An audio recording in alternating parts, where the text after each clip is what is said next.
Wow, that was a bumpy start, y'all. Had an old intro and the mics weren't even on. All right, let's try that intro one more time.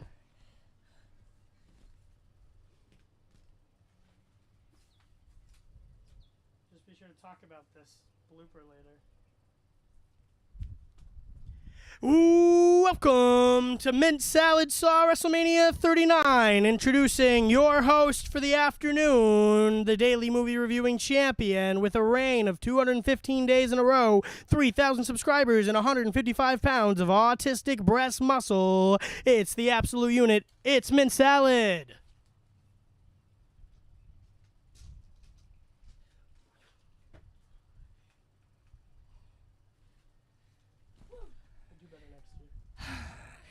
I'm Sick Salad, and I saw WrestleMania 39, and I'm going to take a second to catch my breath.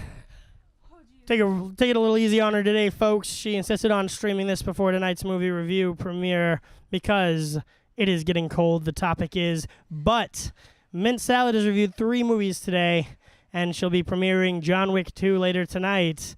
She wanted to talk to you fine folks there at home about WrestleMania number 39, the first WrestleMania that Mint Salad has ever seen, live or otherwise, in its entirety, and she'll be following the events forward from here with maybe, potentially, if you guys like this, weekly, or at least event pay-per-views every month, live streams about WrestleMania.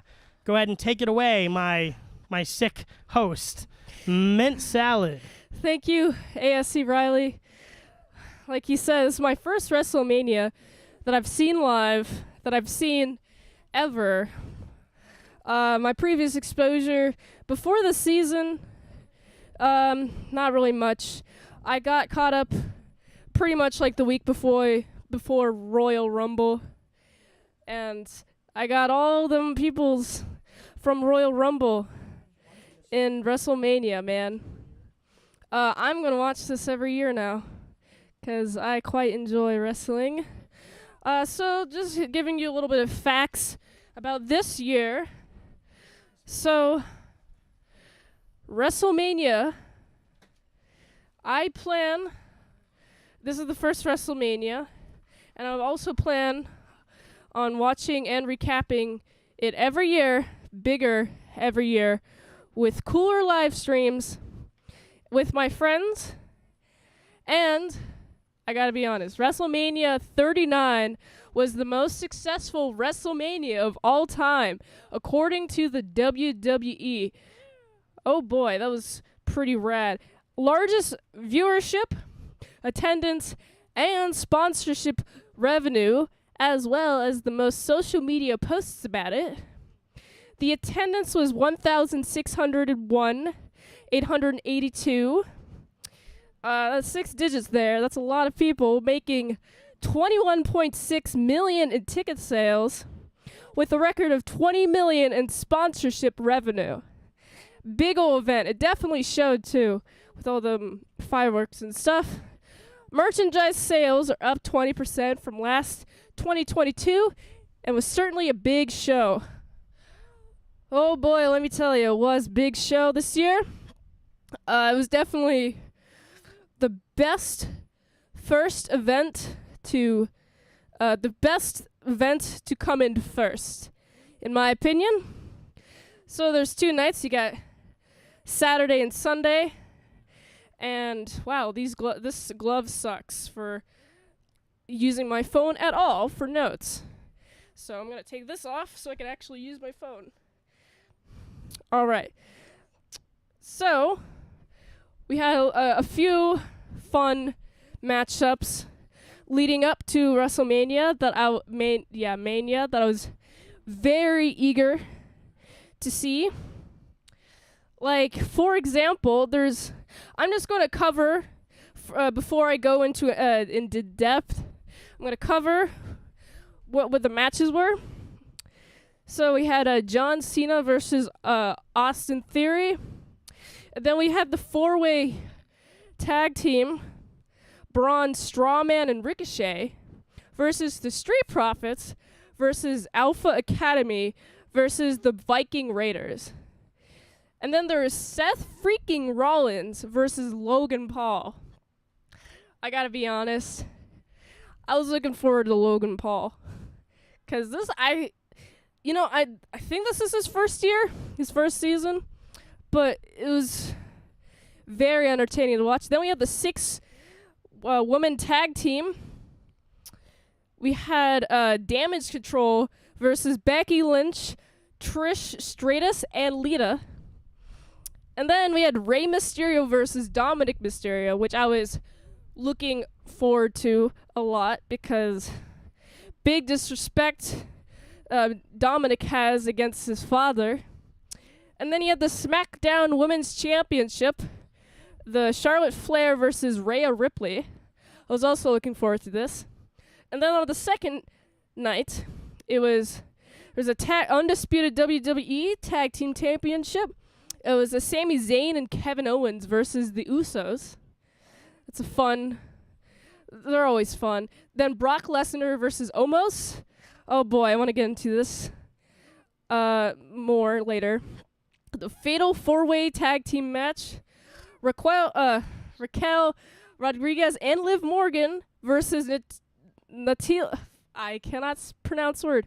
Natala and Shotzi versus Ronda Rousey and Shayna Baszler, Chelsea Green, and Sonya Deville. Then you had the triple threat with Drew McIntyre versus Gunther versus Sheamus. Then you had the Raw Women's Championship with Bianca Belair versus Asuka. Then you had the Hell in a Cell match, first time in 7 years. Edge versus the Demon, Finn Balor. And then we had the undisputed WWE Universal Championship, Roman Reigns versus Cody Rhodes. That is what I'm covering tonight. So, as my lights decide to fall because, there's wind out here and such, I'm thinking the first match of the night that I want to cover is the John Cena versus Austin Theory. I'm going to drink some water because I'm a little out of breath.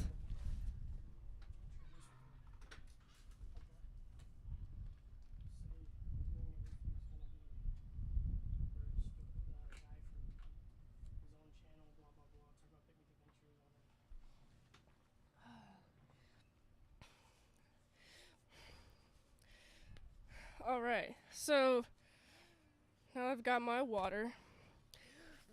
Here we have a special guest coming in. A special guest. His name is from Picnic Adventure.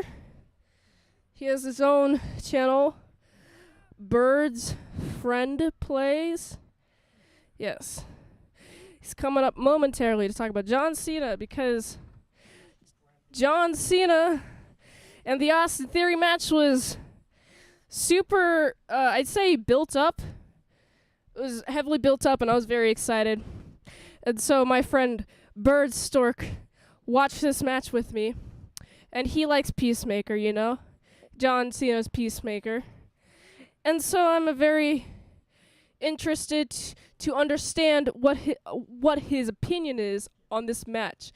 Y'all, he's got so many opinions about this match. Y'all are going to love his contributions. It's going to be great, okay? John Cena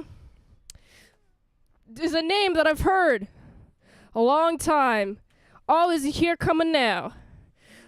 My good old friend Bird Friends Plays to talk about John Cena and the Austin Theory match with me today.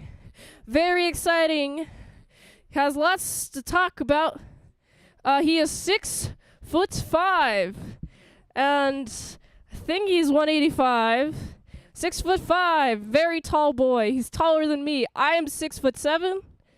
I mean, I'm not 6'7". I'm 5'7", for reference. So, that's fun. If tall boy, he's got the tallest of appetites for picnics. Oh, here he comes now. Very, very. Oh, Bucky Cena's here. wow. and he's crowing. He's Bucky Maker. He's Bucky Cena. He's here. He's here. The microphone will be passed to him.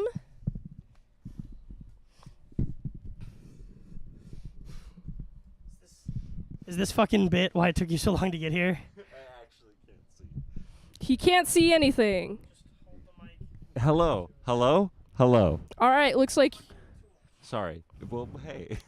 you are sounding fine, handy dandy. Hello, Bucky Cena. It's me, Bucky Cena. How's it going? I'm also Santa Bucky Cena. Could you talk more into the mic, please? I'm sorry. I was trying to show off my hat. It's a cool hat. I apologize. What did you think about the handy dandy John Cena versus Austin Theory match that we had? What was your first initial impressions? Were you excited for their matchup? Well, so was it the first match of WrestleMania? It was the first match of WrestleMania. Okay. So I kind of went into WrestleMania with the rubric for all the fights of whoever wins the first initial bout is probably going to lose the overall fight. And John Cena came out swinging real hard on this one. Oh yeah, he sure did. It seemed like John Cena was just dominating the ring. I was like, oh boy, John Cena, he's doing his John Cena moves and such. How does Austin Theory ever have a chance against this John Cena? It looks like they were both putting in all of their moves at the same time as hard as they could go. What did you think? I think I agree with your statement. I couldn't name any of their actual moves, to be completely honest with you, even though I am, of course, John Cena in a Bucky costume and a Peacemaker mask. Yeah, it was I think very it was fun. it was a really good fight. It's really hard to say this, but I'm glad Austin Theory won. It was good to see him. I have despite me being a big WWE star, I've been working so hard in the DC universe, I haven't had a lot of time to really pay attention to what's going on in the WWE, and to see Austin Theory's storyline, and I don't even know what his storyline is, but to see him, beat John Be closer Cena, to the mic, please. I'm sorry. To see him beat, I'm sorry. To see him beat John Cena, it just seems like, wow. I really hope he holds that title for a while. I hope he's not immediately dethroned by, I don't know, the fucking Usos or something. I think Austin Theory didn't deserve his win. You don't. No, I think. I guess. He got lucky. He tapped out, but the referee wasn't looking. You're right. That was a And very then controversial he part caught of the fight. John Cena, and John Cena lost after Austin Theory technically had lost, but the guy. Jeez, there's a honeybee right there. I hope he's not into me. I guess I wouldn't know. John Cena, I felt should have won. I do agree with you. John Cena probably should have won. I feel like I'm obligated to say that. But Austin Theory, though, I'm interested to see how he defends his title in the future. I honestly think sorry to interrupt. I think as a fan of like old school wrestling where you get like cheap shots and the ref is out and you accidentally hit the ref, or weird technicalities that end up with winners that you wouldn't expect. I think that this WrestleMania is full of them, and I really enjoyed it. It was a lot of fun. I missed a lot of the second day. I only caught the fight, the last fight. I forget who it was, but anyway, I caught all of the first day, and it was great. Everything I caught was pretty fun. Yes. Yeah, I'm sad I missed the Fatal 4. I'm sorry, I'm not speaking. Do you have any last thoughts on John Cena versus Austin Theory before I continue? Are you kicking me out? No, I'm not kicking you. You can stay here. I'm just doing the first day. Okay, this chair's You've seen the first day, comfortable. right? Yeah. I have. Yeah, I've done the first day. All right. So, any final thoughts on Austin Theory versus John Cena specifically? John Cena. I don't know. They shouldn't have taken the ref out. I guess. Yeah. That's. I agree. So I agree that they shouldn't have taken the ref out. I also am interested to see how Austin Theory will defend his championship now that he has it, how he will defend it in the future. It's interesting how John Cena's promo before was like, if you lose everything. If you win, you lose everything. So I'm interested to see how that even works. Yeah, it is interesting to see where Austin Theory's going to go with it. I don't know, with John Cena, it's kind of like if I lose, I have a bigger spot in the comic book universe. If you win, you get to take my place. Why am I saying this is John Cena? Shit. Bucky Cena. Oh boy. Well, I'm curious as to what you'll do in your retirement now that you're no longer the champion. Is he retired? Or am I retired? I'm not sure if he's retired. I haven't heard anything since he's lost. I'm not sure if he's retired or not. But let's go on to the next one. The four-way tag team. We had Braun Strowman and Ricochet versus good team up. Street Profits versus Alpha Academy versus the Viking Raiders. What did you think of that? I'm gonna say something real quick before you say something. I thought it was a fun, entertaining match to see all of them fight against each other. To be honest, I gotta say, this match is probably the least flashy out of all of them. It's just a nice little four-way team up. What did you think? May I ask, who wins this match? Who wins this match? Well, I do have that. So it says the Street Profits defeated Braun Strowman and Ricochet and the others. And who are the Street Profits? The Street Profits are Montez Ford and Angelo Dawkins. Okay. That's who they are. Okay, I remember this fight now. Yes. Sorry, it took me a moment.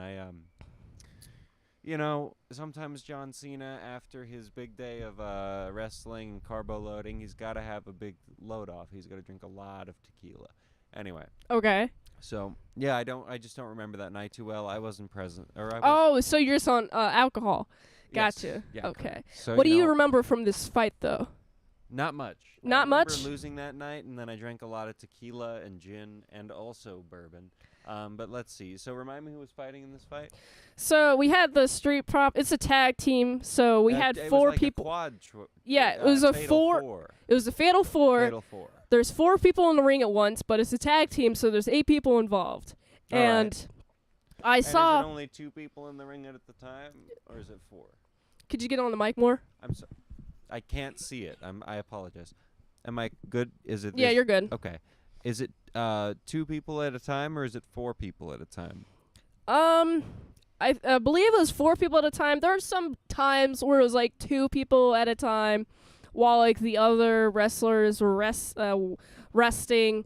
But there was also like at some moments. I believe you pronounced the word wrestling incorrectly. Well, how is it pronounced? Well, you said some wrestlers were resting. Some of them were resting. Some of them got injured, and so it was like 2 people hitting each other. But like, there's also some involvement from very rarely in this match because the ref was around. But like, you got like nice little sneak shots from the other tag teams, which was tag team wrestlers was pretty nice.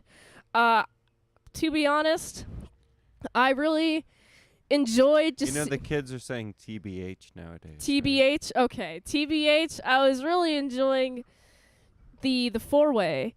To be honest, also... TBH. This is probably the least remembered match. I have more things say about the other matches, because it was much more... I'll be honest. I don't remember a whole lot about this match. I know we got a lot of good Ricochet moments. Oh yes, Ricochet. I have to mention Ricochet. Ricochet always he impresses every fight I've ever seen him. I grew up with I think the Game Boy wrestling game. Could you get closer to the mic? Just have the mic like really close to your So lips. I think I remember growing up with the Game Boy or not Game Boy. What's the other one? GameCube. Yes. Wrestling game, WWE 2008, and I had a lot of fun with that. That was my first exposure to wrestling. I hadn't watched the show or anything, and then my initial exposure to the actual show itself was, I want to say WrestleMania 2019. It was either 2019 or 2020, and so that was the first WrestleMania I watched. It was the WrestleMania where Roman Reigns returned, and that was a really huge deal. That was very fun. Was this his first appearance in the... Not first ever, but first after he had recovered from cancer, I believe. So it was very good. It was a lot of fun. And then I kind of I stopped watching WrestleMania. Yeah. I mean, I don't even really watch the WWE anymore. I'm not going to cap. I mean, I am John Cena, so of course I'm present for a lot of it. But you Yeah. know, I'm not John Cena. I'm Bucky Cena. I apologize for the discrepancy. But you know, anyway, continuing. When did you first see Ricochet though?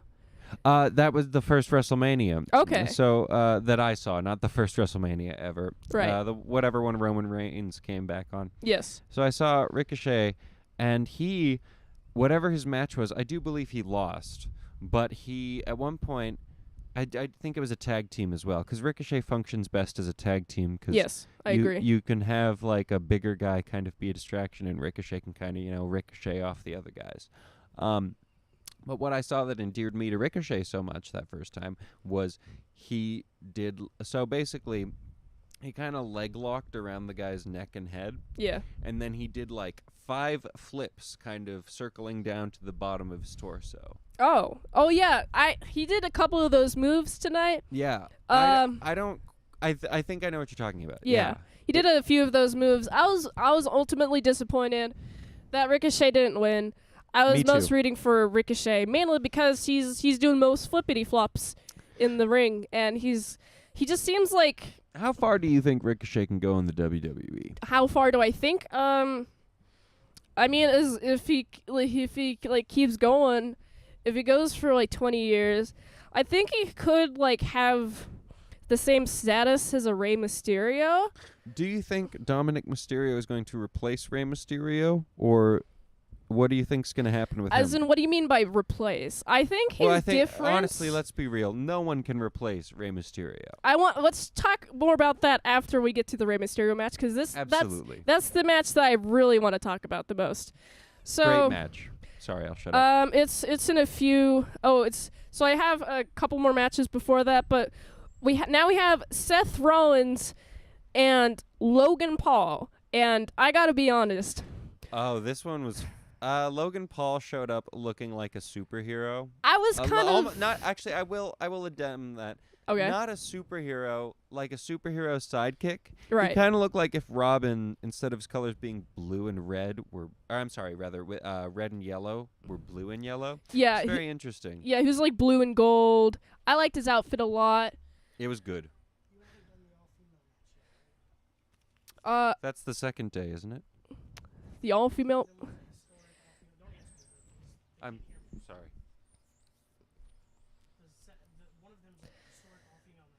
Oh gosh, who is that? I've done that yet. Oh, the tag team. No, I haven't done that yet. When you do, that's when you bring Trixie out. Okay.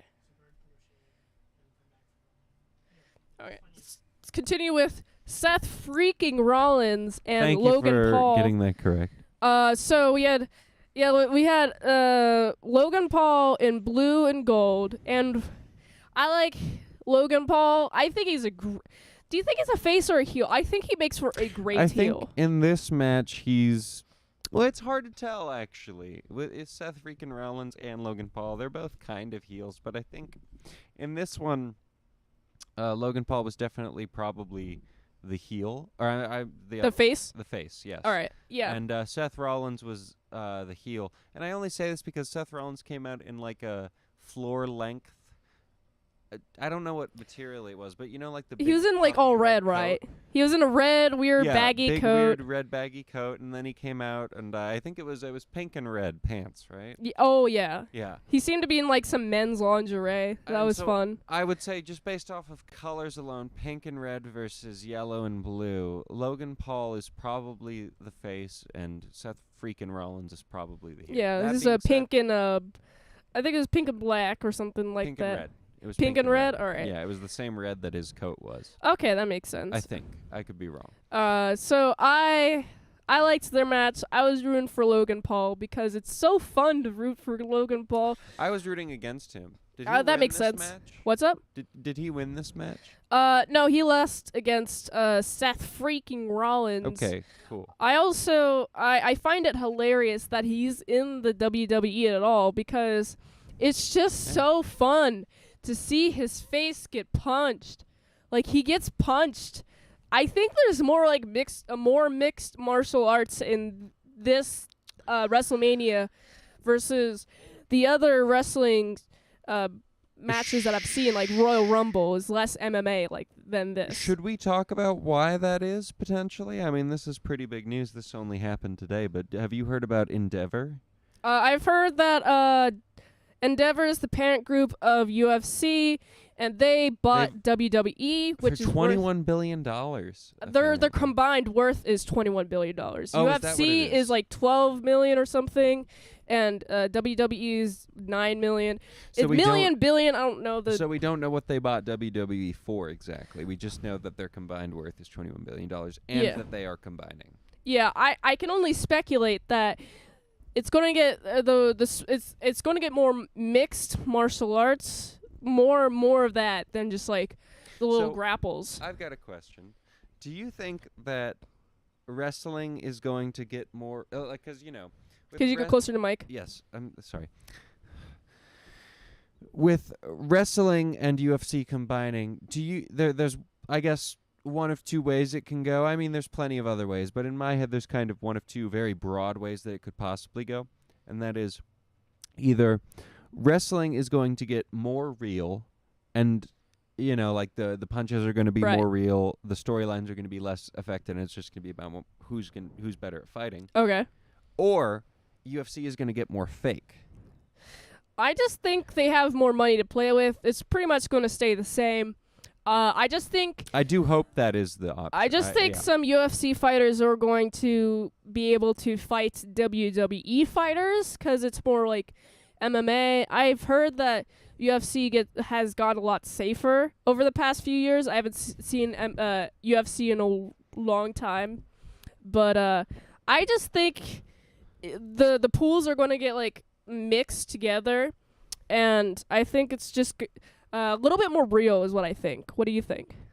You think the WWE is going to get more real? Yeah. I agree with you. I got to talk about a little bit later. This is second night. I don't think you saw this second night. Some dude's head got bashed, like got a little gash. But I'll talk more about that in detail a little bit later. I saw Roman Reigns' head get a little gash on the second night. I did not see that. Interesting. It happened pretty early in his match. Okay. So Logan Paul did not get a gash, though. No. I don't think either of them got a gash. It just seemed a lot of not so much punches as there were like more grappling. I know Logan Paul is more of like a wrestler. Logan Paul came into it really cocky, and this feeds back into kind of my theory of whoever wins the first initial bout is probably going to lose the overall match. Right. He won the first initial bout. Exactly, and he was really cocky about it. And even the announcers were really like feeding into that about it. Yeah. I mean, no disrespect on Logan Paul.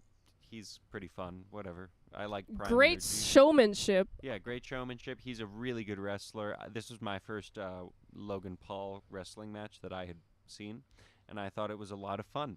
He's doing a really good job.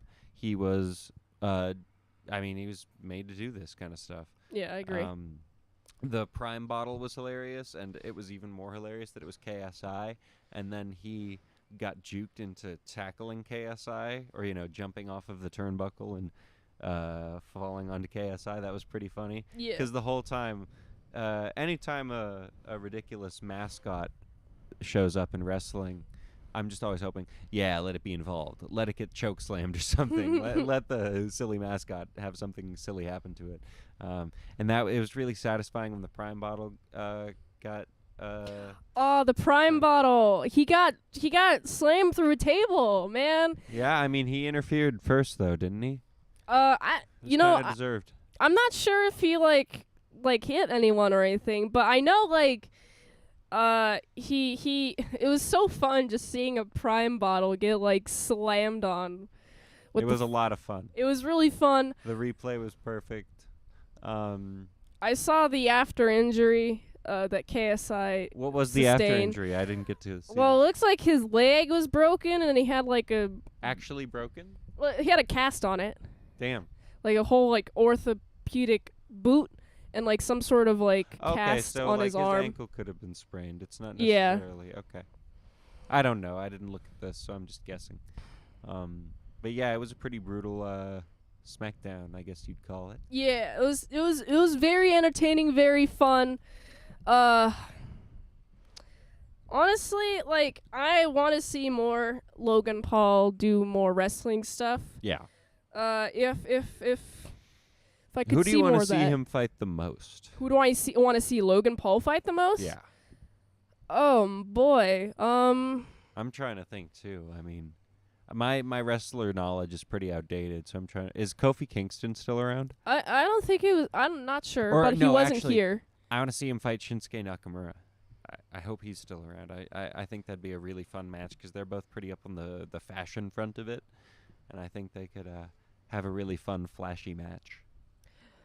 Oh boy. Yeah. I think I want to see Logan Paul fight against Austin Theory eventually. That would be very fun. I'm interested to see that. I think if that's going to happen, they're probably going to have him lose against Austin Theory a couple times. It and just then- seems like Logan Paul is the type of person to just constantly lose. Oh boy. Next match? Yeah, next match. So What is Logan the Paul. next match? The next match is the all-female tag team. The all-female tag team. This sounds like something as John Cena, Bucky Cena, should not be commenting on. It would be far beyond my privilege to comment on, and I'm sure there's someone better that we could use as our resources to. You like Becky Lynch though. Becky Lynch is in Becky this Lynch one. is the man. So we have I Becky do love her. Lynch. I do support her. Becky Lynch, Trish Stratus, Lita, and was Bailey. Who's Bailey? Can you remind me? These are the people of Damage Control. We have Bailey, Dakota Kai, and Io Sky. Those are Damage they all Control. Had, like weird Evangelion-esque outfits. I really liked all of them. They were really cool. Yeah, their outfits were great. The other team was really cool as well because it had Becky Lynch, it had Lita, and Lita's really cool. And then I don't remember the other woman's name, but she had titties out the wazoo. Oh my goodness! There's one woman which is like the biggest titties. And I was really rooting fight for that her. much, but anytime she did, it was like, yeah. I know she wasn't on Damage Control's side.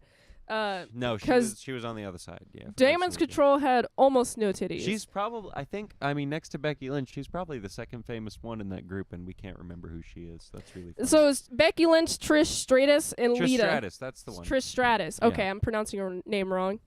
Yeah, because Stratus, it's like Like up, Stratosphere. somewhere up. Yeah, something like that. Okay. What did you think of her? What did you think of this handy dandy, the man?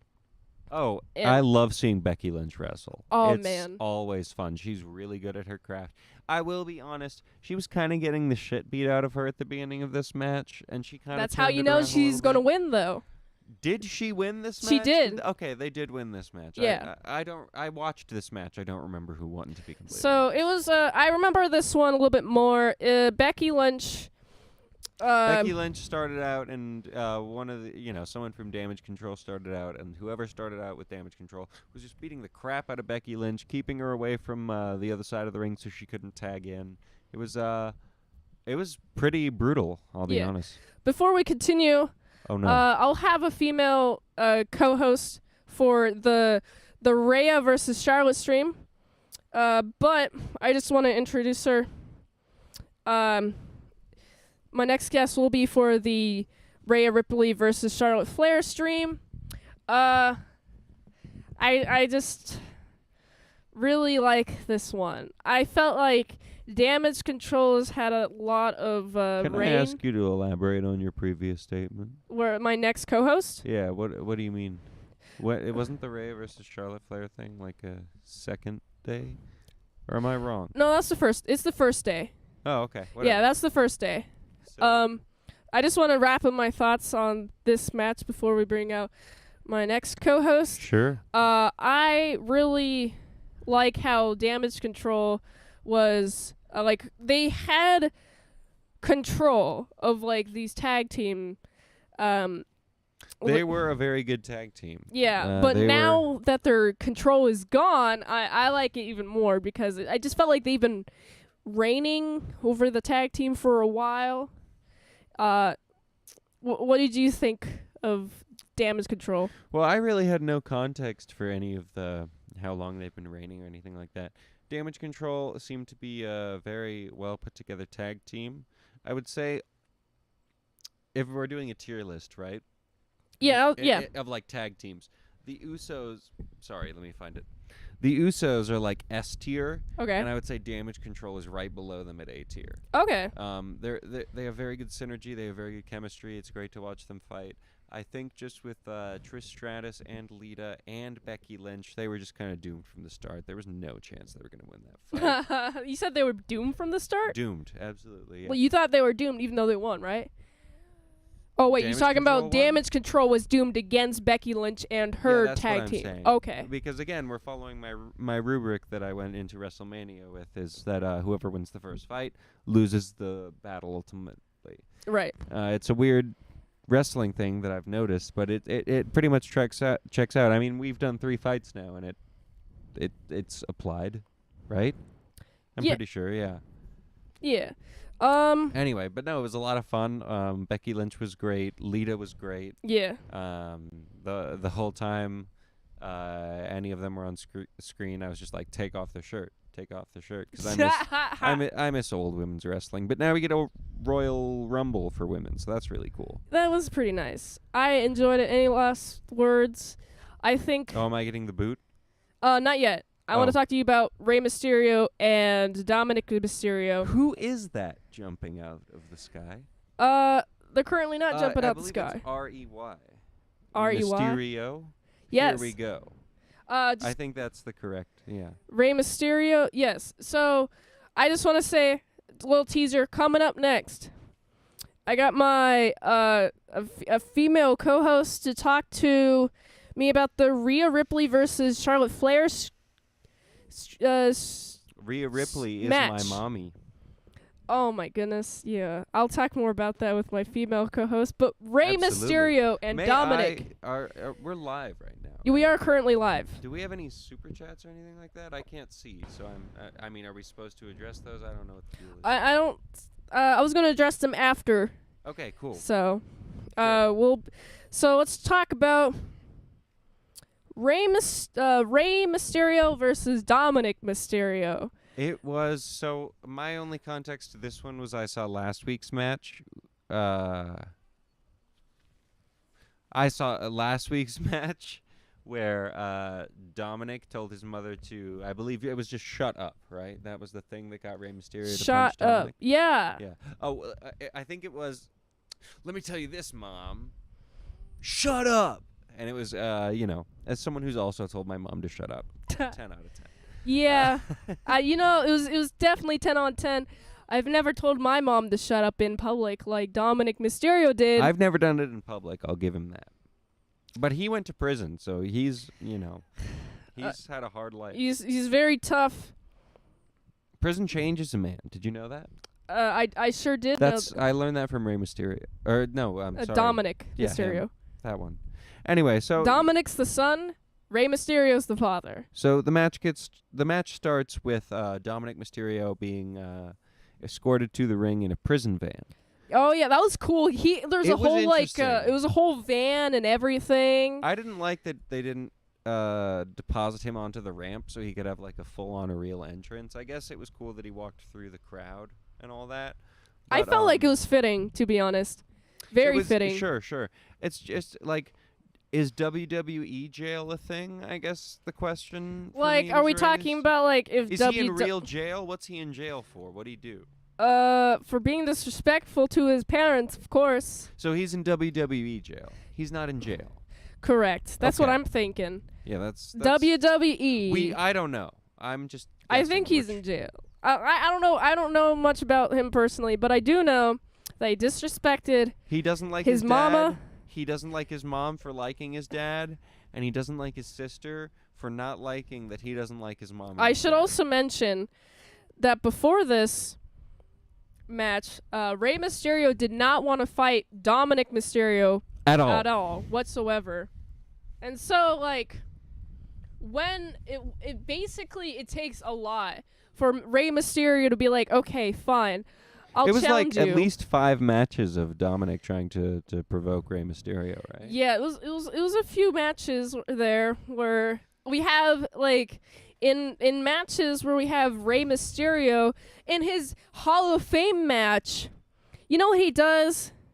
He basically makes it so Rey loses, or like the match before the Hall of Fame one. He trips up Rey before he gets Yeah. his real big thing in. Yeah, it was all leading up to this big battle, and oh boy, I like seeing them both fight. I like seeing Dom using Rey's moves against him, like the ones that Rey would normally use. Dom used it. when he 619'd him, that was incredible. That was really good. Oh my God, I'm feeling a transformation. Oh wow! Oh my gosh, it's Bird Stork. Wow, hello. Oh my goodness, Bird Stork's hello here. There. I don't know where I've been for the past 6 hours, but I'm here now. I seem to be wearing some kind of Santa Claus outfit, and wow, what a beautiful evening it is. It is a nice, beautiful evening. What do you have? Any further thoughts on Rey versus Dominic? Who did you want to win during this? Who did I want to win? Correct. I mean, Rey Mysterio. Rey Mysterio is one of my first favorite wrestlers. He's one of the only ones who, when I got into wrestling, that is still around now. I think it's just, I mean, Triple H is around in an administrative capacity, so he's still around. Rey Mysterio's around.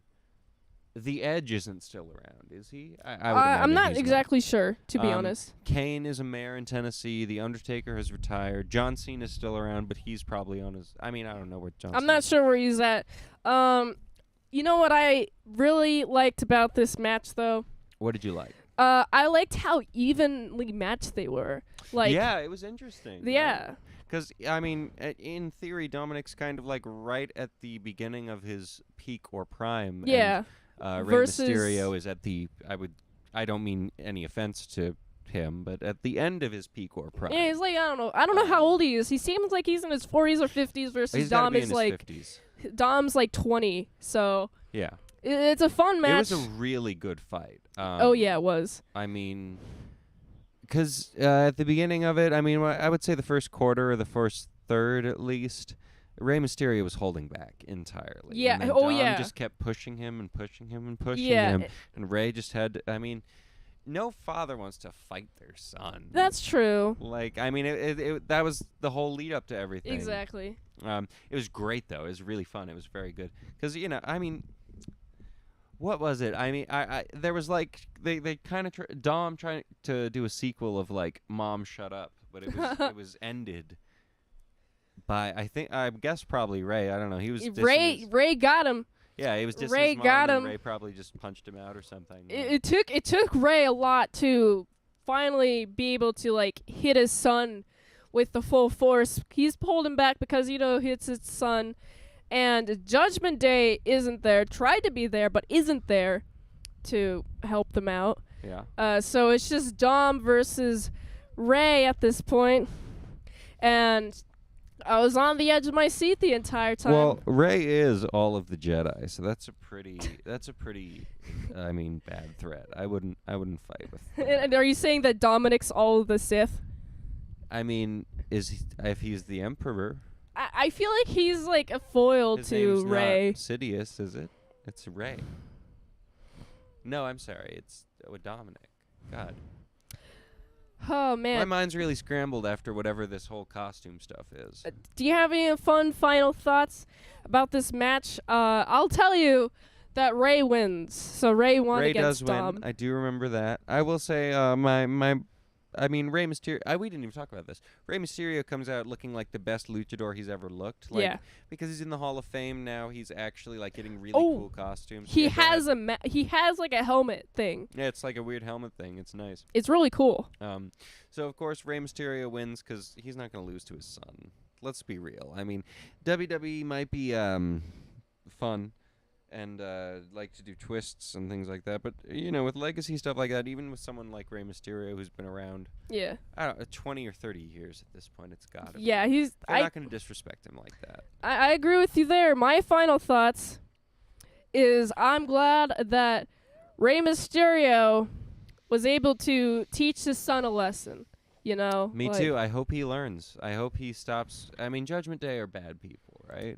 Yeah, that's where Rhea Ripley's also part of them Rhea too. Ripley's mommy, so... Yeah, she's mom, of course. I'm going to be honest. Now, Dominic, you should have won. You know what I'm thinking? I think Dominic had mommy on his ass. Hooks up with Rhea Ripley. That'd be cool. That would be weird. Like, that's just a little weird. But you know, I really enjoyed that match. Oh boy. Now, thank you so much, Bird Stork / Bucky Cena, for being here. Who? You were Bucky Cena at one point. Now you're Bird Stork. Thank you so much for giving your opinions. Now it's time to introduce the next guest. But first, promote your channel. I have 2 channels. Yes, promote them. Wow. So my favorite channel that I have, and this is the one I'm going to be starting with, is Picnic Adventure. You can find it by searching Picnic Adventure. It is me and my lovely fiancée, Beatrice Collins, and we go out to campsites wherever. I mean, that's her name. I'm Bird Stork, Beatrice Collins, whatever. We go out to campgrounds. And we hang out. I cook on either a Coleman stove or a charcoal grill. It kind of depends on what we're working with. Sometimes I cook on a fire. I think that's only happened twice, but it's always fun. It's my favorite thing to do. And my second channel is Bird Friends Play. I think the only things that are uploaded on there right now is my the very first Legend of Zelda gameplay. I've never played it before until that recording, and so I played through that. I think there's a Kirby game playthrough on there. I'm not sure which one it is. I'm sorry. There's a Kirby game play on through, but I'm not sure which one it is. And then there is the first episode of a Dark Souls 3 playthrough. But yeah, Bird Friends Play, Picnic Adventure, and... Thank you so much. Wow, there he goes. Wow, that was the thank you so much for co-hosting me there. But now I have a new co-host. But first, I'm going to take a drink of water real quick. And we have ASC Riley's here to read the super chats. Oh, is that right? We have super chats. All right, we're going to go ahead and go through those super chats now. This is a great first attempt at this exhibition of an event, isn't it, Mint Salad? We're going to rough these out in the years to come. Super chats. Here we go. I got to drink more water. All right, let's start with the super chats that we've got during the super chat break. This WrestleMania #1 annual WrestleMania Mint Salad Saw extravaganza is sponsored by Hack the Movies with a $10 super chat. Mint, if you were a wrestler, what would your name be? You know, I think I'd still be Mint Salad. I'm Mint Salad, the wrestler. What about Absolute Unit? I'm Mint Salad, the Absolute Unit would be my full title. Mint the Absolute Unit salad, yes. something like that. And also the Will mosquito you show killer. That bird, what's up? Bug. Bug. Sorry, I'm just still thinking about our friend Bird. Yeah. Thinking about clapping. A great contribution he did. And our very next super chat from Jingai Jiga Komodo. Get some Bucky's hot sauce for $5. Ooh, yeah. Bucky's hot sauce is pretty tasty. They got a lot there. All right. And back to the show. Okay, that was pretty great. So, for the next match, Rhea Ripley versus Charlotte Flair, I'm bringing out my next guest. My next guest is then into Trixie the Golden Witch, the captain of the traveling cemetery, the mother of Annie Tube, and the first female guest of Mint Salad Saw. Wow, here she comes. Hello. Hello. I'm queer. Get used to it. Whoa, I'm a real heel and kind of a big deal. And get Trixie yourself the Golden more into the Witch. mic, please. I'm here to steal. I'm here to kill. And I'm here to be real. Check it out. I'm repping my new gang. My new wrestling gang. Yeah. White Urban Trash. Heck yeah. I don't know if that's readable. It sure is. Well, I can do that. We out here to kill. And I designed that officially retarded shirt. I oh should my say God, that. You're straight up pointing it out. You know, I made a whole video about words I wouldn't say anymore. And I'm not saying it. I'm autistic, so it's okay. Real heel. So now we're here to talk about Rhea Ripley versus Charlotte Flair. Who did you want to win? This was an interesting match. I went into it. I have never heard of Rhea Ripley before. I'm not a big wrestling follower. Everything I know about wrestling comes from watching Endless Jess videos that he used to make. Okay. Probably still makes on his Patreon. But I learned a lot about wrestling history. So I know about Ric Flair, and I knew that his daughter was in this match. Okay. And, she's already herself on the older side. So I was like, okay, she's probably got a long history as a wrestler herself that I don't know anything about. Yeah. I knew more about Rhea Ripley than Charlotte Flair, to be honest, coming in. I was rooting for Rhea Ripley because she's the leader of Judgment Day. She has Dominic Mysterio by the balls. Right. What did you think of the fights though? Like, you saw a good fight happening. Yeah. So the fight itself, well, I mean, one of the things with wrestling, you got to suspend your disbelief a little bit about the size and age of the wrestlers, because Rhea Ripley looks she looks huge. Like, yeah, she's really big. She definitely looks like she could take oh God, I can't remember her first name. All I know is she could Flair? take Charlotte me. Flair. I mean, she could take me anywhere. Yeah, any day exactly. Of the week. But yeah, no, she's incredibly beautiful, and they both are, obviously. But Charlotte Flair is definitely not only smaller, but obviously a bit older. And Rhea Ripley looks like she is like at the prime of her, physique and ready to rip through a fucking brick wall with her fingertips or something. Oh, So, yeah. As I'm watching the fight unfold, I have to be thinking like, damn. And I do believe there's a part in this fight, not to get ahead of ourselves, but where Charlotte Flair gets like massively injured on her nose, right? Was that this fight? Where she like gets a fucking chunk taken out of her nose? Man, I personally don't remember that. I mostly remember Rhea Ripley just like her dominating force in the ring. Yeah. Just like also taking Charlotte Flair, who's like, I feel like she's more of like a diva, and For sure. Rhea Ripley's more of like a goth mommy type. Goth mommy type. Yeah, that's what I would describe For her as. sure. So I mean, well, she is literally like so.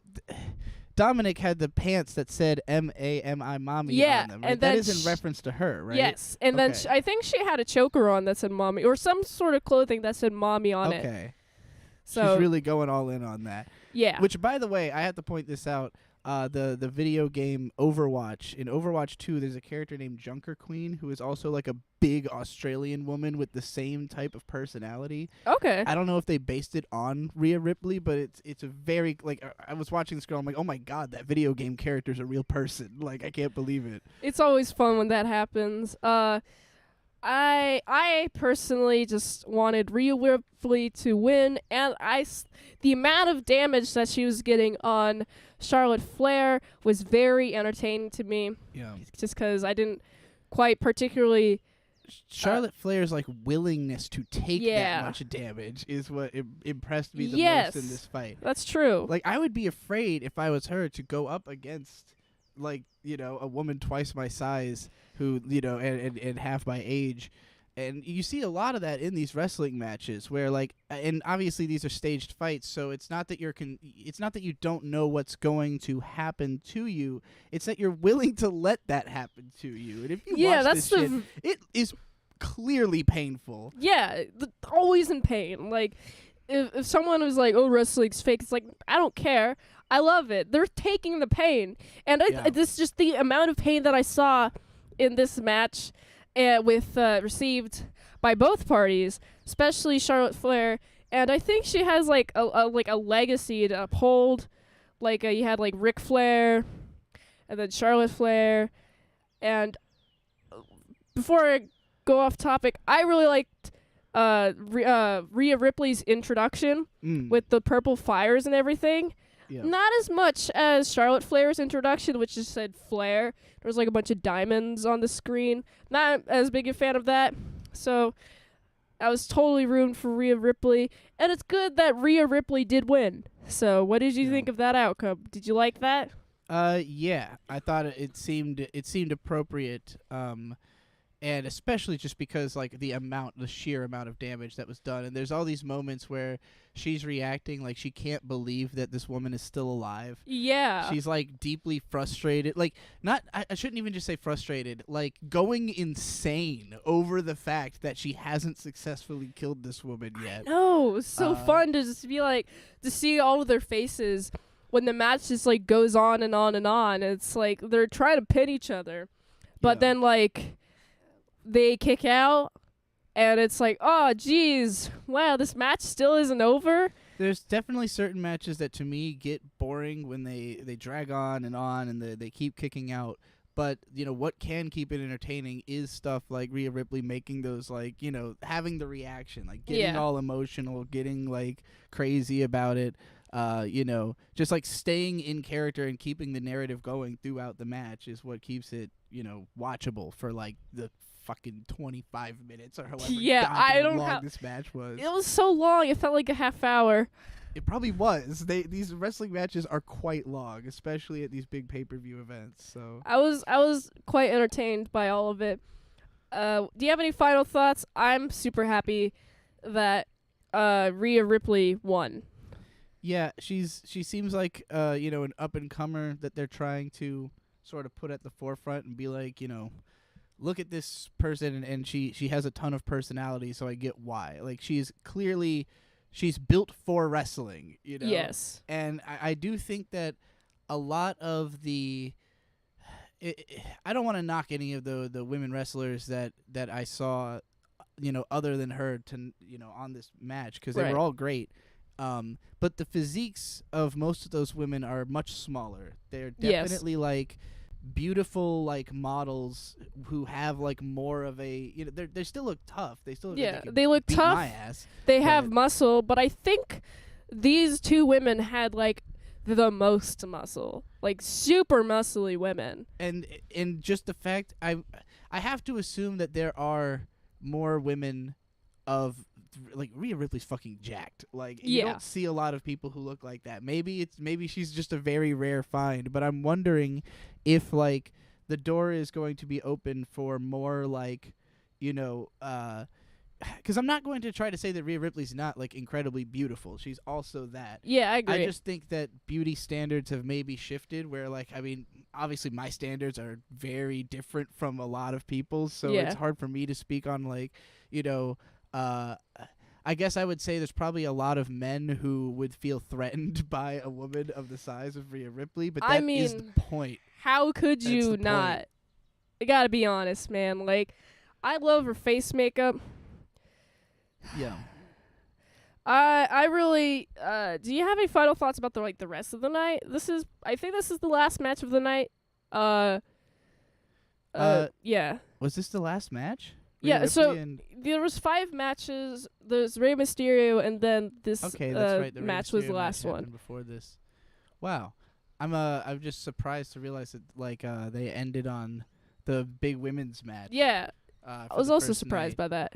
I did. I overall my opinions on the whole of the show. I enjoyed the Logan Paul match probably the most, because it was just so ridiculous. Yeah. And the fact that Seth Rollins was doing like the Satanist like Sam Smith like borderline drag queen bright pink spandex pants thing going on, I thought that was a lot of fun. He's obviously trying to piss people off and get like Twitter talking, and Logan Paul is instead like trying to just look like Sonic the Hedgehog, like on a zip line and wearing like blue, looking like an action figure.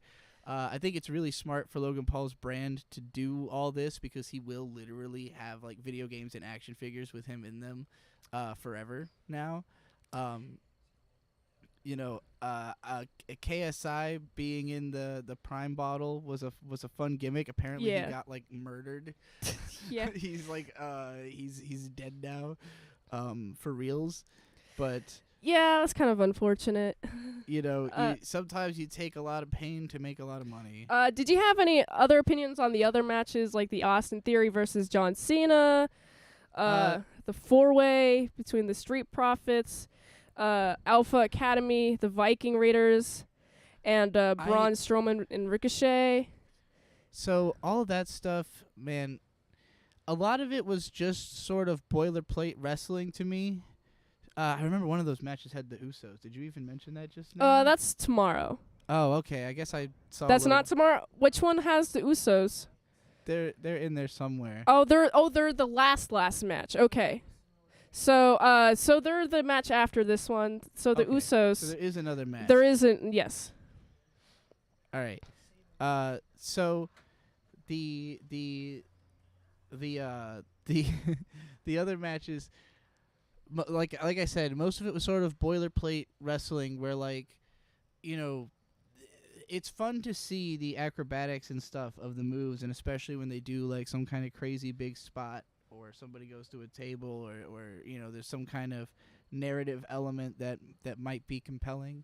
A lot of the matches just were not that narratively compelling to me. Okay. You know? Like, I didn't really know who the characters were, and the lead up to the match didn't make me care about them. So, you know, and the fight wasn't, you know, nothing crazy happened. I mean, again, like the Logan Paul one was the most exciting because it had such ridiculous pageantry to it. I do believe the fight that we're about to talk about with the Usos opens with a Lil Uzi Vert concert. That was so weird. It lasts like 30 seconds. Yeah. And it's I kind of memory hold that, to be honest. Lil Uzi Vert is a weird artist in and of himself. It's crazy that he is as famous and like does the numbers that he does, because he's fucking borderline incomprehensible, and his songwriting is very weird. Like none of the songs have like an obvious tune. There was no like clear sense of what was the hook in this song that he performed. I could not tell you what the fuck this song was. It was a weird song. I also couldn't tell. Before we get on that though, there's 2 matches. Did you catch the there's 3-on-3 women, 3 women versus 3 women. It was a tag team. Did you catch that one? That was the one with it was with Becky Lynch, Trish Stratus. So look, this is a hard one for me to talk about because I don't know who any of these women are. So just based on the face of it, I'm just looking at a lot of ass and thighs. Yeah, there's a lot of ass jiggling. Everyone's in fishnets. Everyone's in booty shorts. Everyone's doing booty poses as they fight. There's I believe there's one woman who had like really big fake tits and like a huge push-up bra. Yeah, that was Trish Stratus. Yes. And like there's some level of like Becky Lynch is like the man. Bottom, she's the man, which is a really interesting name to me. Yeah, for sure. She's like, what would you call it? Strawberry blonde? Is that what you call that hair color? Yeah, that's ginger, strawberry blonde. Yeah. She's got like her hair looks really cool, and she's got it styled to make her look like very heroic and sort of like it gives me an Asuna from Sword Art Online vibe. Okay. 'Cause like she's like hot but heroic, but she's also in like, you know, booty shorts and stuff. Okay. Yeah. So it's like one part obvious sex appeal, one part like she's calling herself the man. So she's like, as tough as a man. If you are masturbating to Becky Lynch, you are masturbating to the man. So like that's just an inherent part of her character. I think it's supposed to be confusing sexually. I would agree with that. And so I like that. Although to me, again, it was basically just like 6 hot chicks, you know, pretending to beat each other up for 20 minutes, and I didn't really understand the context. That's true. Did you care at all about Rey Mysterio versus Dominic Mysterio? I think that beef, the match itself, I wasn't as into, for similar reasons to how I said with Rhea Ripley versus Rhea Ripley versus Charlotte Flair. Charlotte Flair. Why does her name keep escaping my mind? Like the same kind of case with that match where this was a clearly older past their prime wrestler fighting someone who is physically in their, in the prime of their life. And it's not to say that Dominic looks especially like, bulky, especially compared to Mysterio, who's looking like, like a kind of a little tank. Yeah. Nonetheless, Dominic is much taller, much younger, and looks like he could definitely flip his dad, grapple him pretty effectively if he actually was in a fight with him. I think Ray is 5'7". I don't know how tall Dom is, but it's fun to see him be taller than his father. He really has the perfect look for the character that he's doing. Like, so obviously I don't believe this character at all, right? Like he grew up with his dad doing wrestling together. Like this is a very fun thing for them to do as a family. Yeah. It's really hilarious seeing his sister try not to break kayfabe because she's like trying not to laugh at the scenario, but the mom's doing a great job. Yeah. I'm sorry that I don't know their names. But they I believe she he throws like water at his sister's face. Throws water in the sister's face, and so Rey Mysterio is like, "No, don't do that to your sister." Yeah. And I think bodies him. This is the first time. That's when the fight really kicks into gear. Yeah. He's just got a perfect shithead expression. Yeah. The hair really helps. It's like that very particular "fuck you, mom" hairstyle. Yeah. It's really old school. Actually, there's a character in the Venture Brothers who's always wearing a jacket. I think he wears a denim jacket though, but always wearing a jacket and has similar hair and has a similar attitude. It's just such an archetype that they've managed to create. The fact that he literally says, "Mom, shut up," it's like he's just the absolute perfect. And he's a coward too. Every time he actually gets hit, he's got the "I can't believe you hit me" expression on his face. So yeah, he does the character really, really well, and it feels believable. I don't think he's necessarily that exciting of a wrestler based on the match, but again, it's him trying not to beat up his dad. Actually, I honestly think Rey Mysterio was able to beat up his son during the entire time, even though they're I feel like they're probably equally matched at this point. Rey Mysterio being in his 50s, Dominic being in his 20s, but he doesn't have the experience that Rey does. It's just fun to see Rey punish his son for being changing against him. Well, and it's a good place for for all of these people. So the sort of nepotistic people in the WWE is very incestuous. It's lots of families, it's lots of people who are promoting their friends who grew up in it, and some of them are very naturally talented and good at it because they've been doing it their whole lives, and they really are kind of the best picks. Some of them maybe not so much, you know. I've always found the Usos incredibly boring. That's what we're going to talk about next. But they're related to The Rock, who is the most beloved wrestler of all time, and he has a lineage going back generations of wrestling in the family. So, but with Dominic and with Logan Paul as well, who's sort of nepotistic in the sense that he's rich and is buying these massive sponsorships his way into the arena.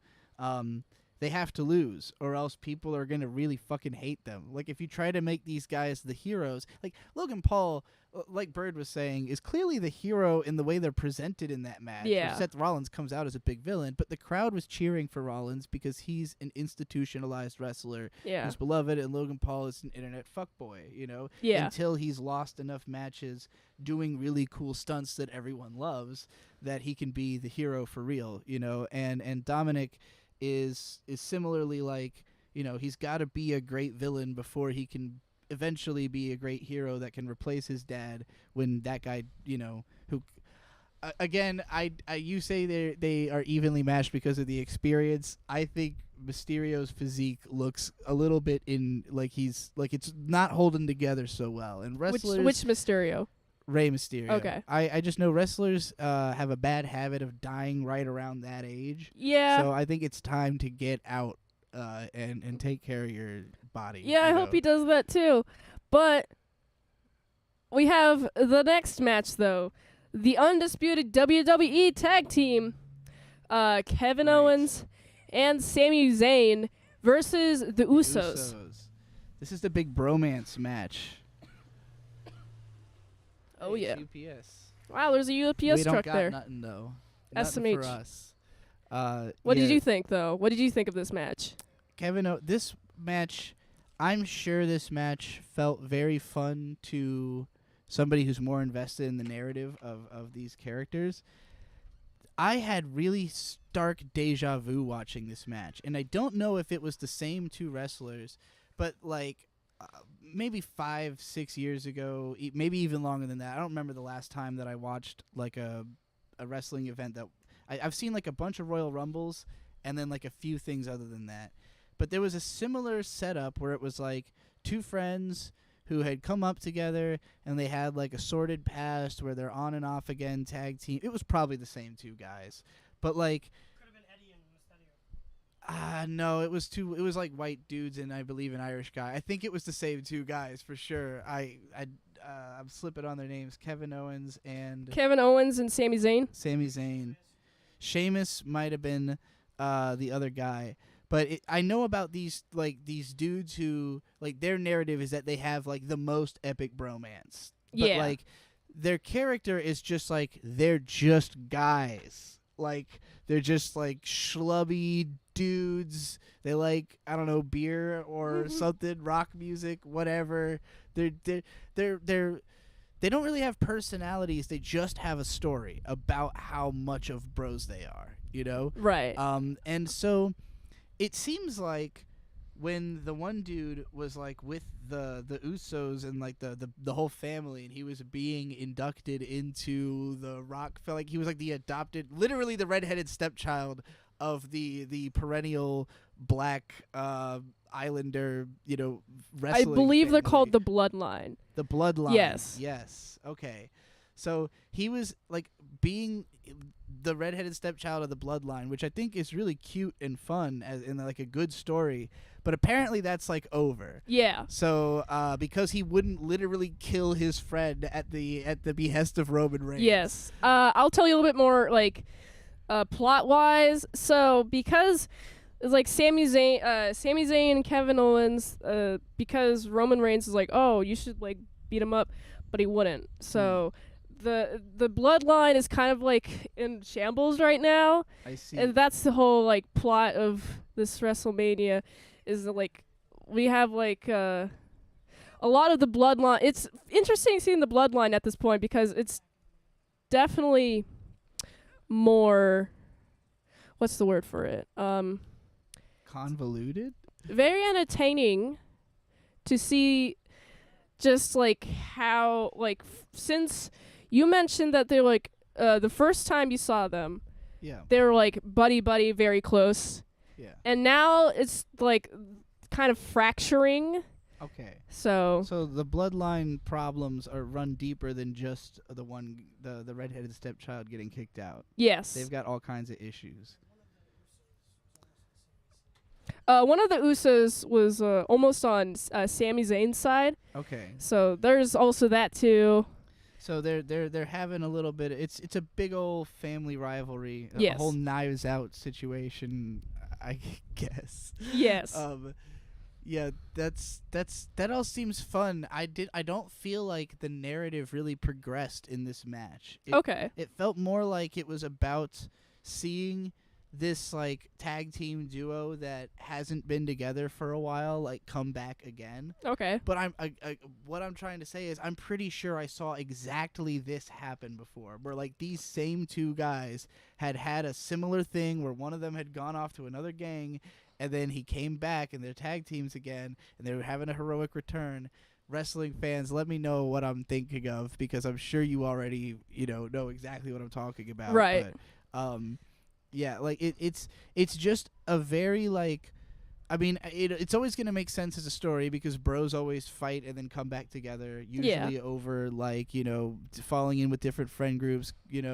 It makes sense. It's just that I've seen this story before, and so I was like, okay, like it almost would have been more interesting to me if the Usos had won and really made the crowd upset, because the crowd was clearly on the side of the good guys. And Yeah. this felt like WWE just kind of giving the fans what they want, and I don't know if that's always I don't know if that's always the right move. Personally, I really liked how the Usos lost this match, because I feel like since they lost this match, it's kind of like more devastating. Okay. So you think it's gonna fracture the bloodline even worse? that I think like them losing this match is going to fracture. I think there's also like high like emotions running through because of like how if the Usos lose, then like there's just going to be more fracturing, which is what I think. Also should mention a little bit of this was put into the next night's Roman Reigns versus Cody Rhodes match. Like I would notice a lot of the announcers were talking about the Usos losing and how that would affect it. So it was a very fun and entertaining match. I felt like they were very evenly matched throughout most of it. What did you think? I really struggled to remember the actual wrestling of this one, because this was when it was like the end of the night, and I had just watched the 30-minute Rhea Ripley match, and I think I had hit like an emotional peak. I was like, I can't possibly care about the Usos match more than I have about the Logan Paul or Rhea Ripley match. Because the Usos, and granted, part of this is that most of my knowledge of wrestling comes from Endless Jess, and he has always just been like, they're just boring, like there's nothing to them. And at the time that I was watching stuff with him, they were like an Islander gimmick. Like their thing was like borderline Moana, and now they're like, I don't know, like just regular LA black guys, I guess. Like they're just totally different personas. So I don't know if it's just that they haven't really quite solidified what they're doing with them, other than, you know, having this whole bloodline story arc. But like, I would be curious to. I don't know enough of the other people in the bloodlines. You know, I know Roman Reigns is in there, and I can't figure out if he's supposed to be a hero or a villain, based on the fact he wanted that guy to just kill his friend because, you know, whatever. Fuck him. Sola Sikoa.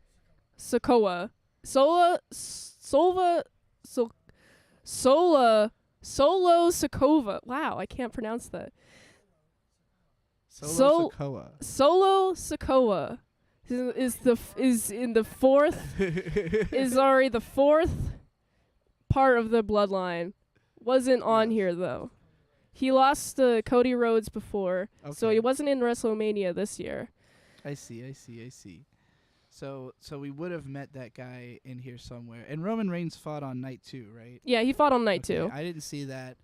I only caught a little glimpse of night 2 at the very start, which was when I tried to find a politically correct way to describe a guy whose name I don't remember, but he's the largest wrestler of all time or something, tallest. Oh yeah, almost. He's very tall. Almost fought Brock Lesnar, Brock the Lesman Lesnar, and it was fascinating to me just because Brock Lesnar has been for a while the big guy of the WWE. Like when I was watching it, he was at his height of like nobody could beat him. He had that one dude like speaking for him all the time.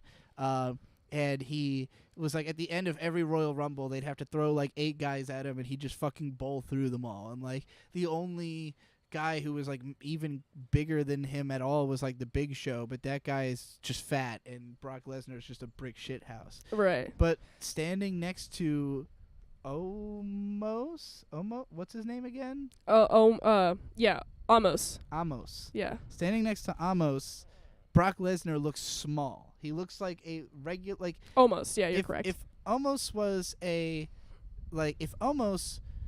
6'5" guy, Brock Lesnar would look like a 5'8" guy. And so when you're watching the match, you have to remind yourself that Brock Lesnar is a huge guy. I think he's that other guy 6'5". is impossibly Yeah, he's huge. 7'3". It's also funny because he's like very tall but proportionally totally correct. So he just looks like a sized up like action figure G.I. Yeah. Joe. Like Brock Lesnar has like a weird beastly, like he looks like a battering ram, you know. Yeah. Just curious though.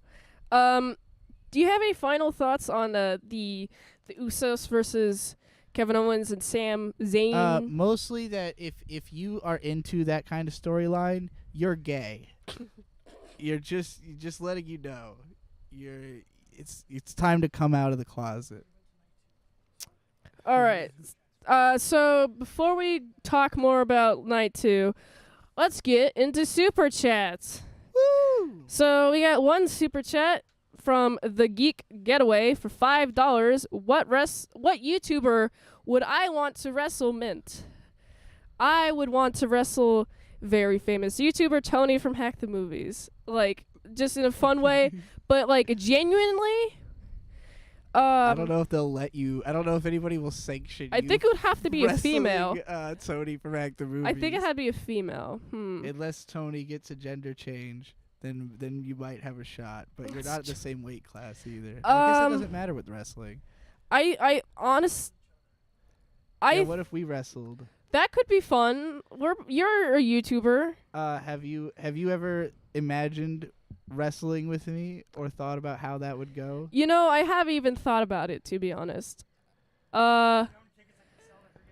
Honestly, you know how many tickets could sell me throwing you through a table? That would sell so many tickets. I could see you. So, I mean, I think you probably... It's hard to say. Like, you're a little bit shorter than me. Maybe like 2 inches. An 1 inch. inch. 1 inch? Yes. Okay. So we're around the same weight. Yeah. So I don't think it would be too unfair. I think... Because I know you can throw a punch. And I barely can do that. And I know you can throw a really hard kick, and I would be really trying to probably avoid your kicks and grapple your legs to get you down, and then try to just pin you or something. I think that's probably the move. I would use kicks. I would use punches. But if you got me off my feet, that's probably a winning strategy. Do you see yourself? How many ropes are you willing to go up? How are you willing to go off the top rope? I am willing to go off the top rope and finish the consequences. Oh my goodness, we got another super chat from very famous YouTuber Tony from Hack the Movies from $5. Outside of WWE, there are mixed gender matches. Bring it on, Mint. Oh shit. There are mixed gender matches. All right. Tony, I want to fight you in the ring. You're going to have to... I mean, if you want to lift that motherfucker, you're going to have to start lifting weights real hard. I already have to do more weightlifting, so I'm okay with that. I don't know. The same might go for Tony. He might have to lift some weights before he can throw you either. I mean, if I would honestly, before me and Tony would like to see a Tony and Vito wrestling. But, like, I don't think they would do that. So, instead, it would be me and Tony. Yeah. And that could also sell some tickets. I would definitely pay money to watch you and Tony do a wrestling match. Oh, boy. Who do you think would win? They have at too many games at the convention, there is, like, a live wrestling event that goes on every year. So, I would... it would be the best stage. I don't know if they'll sanction that, so don't quote me, but I'm just saying it's not impossible. I would love to see that. That would be pretty epic and amazing. I think I would... Tony, you gotta pull some strings, buddy. Yeah. Pull some strings and get that working. All right, well... We're done with the super chats. I'm gonna drink some water real quick. Yeah, and I'll bring us back to, because I can't be around much longer, as I only saw a little bit of the first night.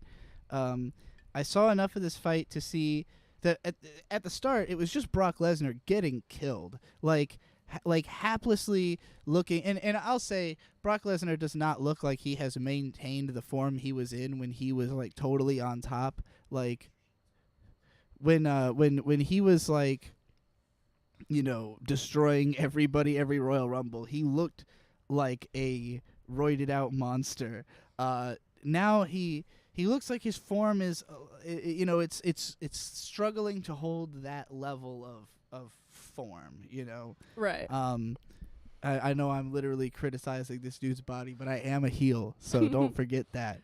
You're talking about Brock Lesnar's body? Yeah, I'm He's saying really bulky. he is really bulky, but like I don't know. I'd have to look at some side by side comparisons, but like compare him now to like 2014, 15, 16, that era. Like I think he looks like he's not as indestructible as he looked back then, and especially fighting Omos, this dude looked like a tank. And I just happened to come into the room right at a moment where it was sort of Brock like backing off as this man just towers towards him. I will tell you that Omos does a lot of like carrying Brock Lesnar Yeah. and like slamming him constantly throughout the match. Well, and it looked like it wouldn't be too difficult for that guy to lift Brock Lesnar, whereas when Brock was trying to lift him to do those suplexes, it's like, first of all, you couldn't have done that without him jumping, to help Yeah, you need the And- momentum. He's 400 pounds. Brock Lesnar's like a high 200. But more importantly than that, I don't know who other than Brock Lesnar could even suplex the guy, because he's I don't think so anyone goddamn else. large. So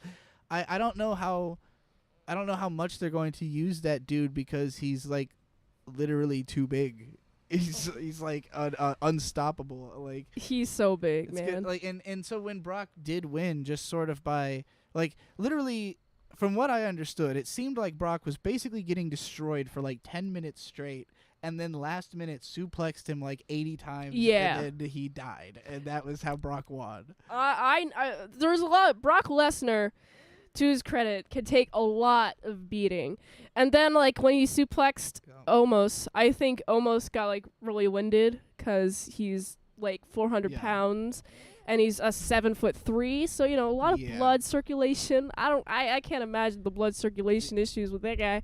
But, like, I just think that he's, like, he used his strength really early on. And so when it came to Brock Lesnar going back against him, Yeah. that was what was able to have the more, like, a more defeat. What am I thinking of? A more, like, a turnaround defeat. Like, it felt like the shifts, the tides of the fight shifted really fast. Yes. And very violently. yeah, and then Brock Lesnar won very quickly. Mhm. Like, it was definitely a moment where I was like, oh, this is a blink or you'll miss it moment. Yeah, I guess almost is sort of a glass cannon. Like, he can deal a lot of damage, but he can't take a lot of damage. Yeah, I think that's his person. Do you have any, like, final thoughts on this match plus the other matches? maybe. Yeah, I mean, I pretty much said everything I had to say about all the other ones, but I kind of wish I had stuck around long enough to see the Finn Balor fight, because he's a spooky duke, and I like to see all the. I really like the pageantry element of WrestleMania, where Yes. like they literally do a whole ass catwalk to songs That was and cool. shit. Again, there's a Lil Uzi Vert. It's kind of like watching the Grammys, honestly. It's but like instead of just like, reading off 4 names and then like a little drum roll, it's like a entire 20-minute pretend battle to decide who's like the most popular wrestler this month. Yeah. So yeah, it is weirdly like it is kind of a popularity contest and a beauty pageant wrapped up in the Pain Olympics that are the central force of it. It's like, hey, not pretty enough for showbiz, but you like pain?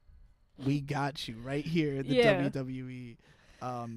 So yeah, I thought the Brock Lesnar fight, it made that dude look like the scariest dude in the world. Yes. And like the guy who should be final boss of Royal Rumble and should have probably just murdered Brock Lesnar. Yes. I'm sure it's just because, like, I really get the sense that they don't want people to hate the new characters they're building up, so they want those characters to lose so that they have more like longevity. Yeah. And so It's understandable. You know, they're kind of letting the heroes like have their last shot, you know, at spotlight before they die out, which I'm sure frustrates the younger generation because they're like, I want it now, you know, like Yeah, I that wanna makes sense. be as famous as I know I can be, but you know, it is, again, it's a popularity contest sort of, and there's certain old people, you know, old heads who like.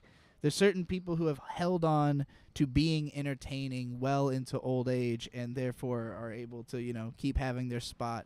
Yes. Regardless of these new people coming in looking to take it. It is all a contest, and that's, I think, what makes it exciting is like, regardless of you can look at it as not a real fight, but it is a real competition to see who, like, you know, is going to be the most famous and therefore get the most paid, be on the biggest stage, get to wear the craziest outfit, and have the coolest, you know, theme song. That is, that's a good way of looking at it. Well, do you have anything to plug?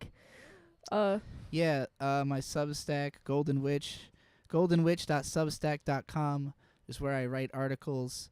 I'll probably post one soon about the movies I watched last month. I have a new album called Traveling Cemetery. Ooh. It's 7 songs. It's more of a mixtape because I don't own any of the beats, but it's free because of that on Bandcamp, trialofthegoldenwitch.bandcamp.com. And I made some AMVs out of some of the songs on my channel, Yig Studio.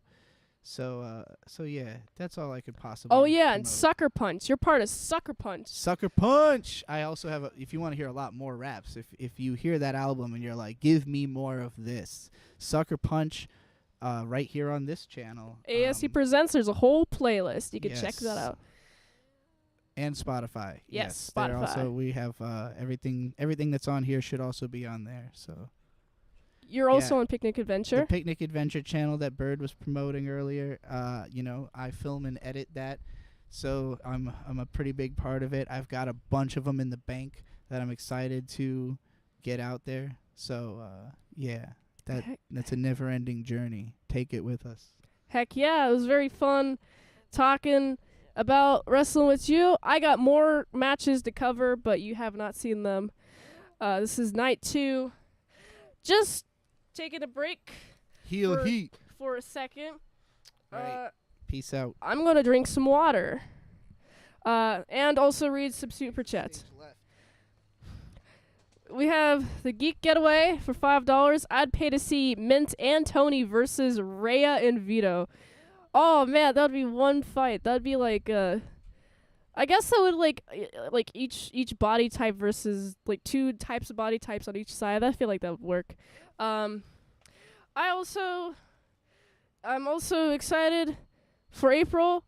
I'm going to Philly to do more recordings with very famous YouTuber Tony from Hack the Movies. So that's what the super chat goal is.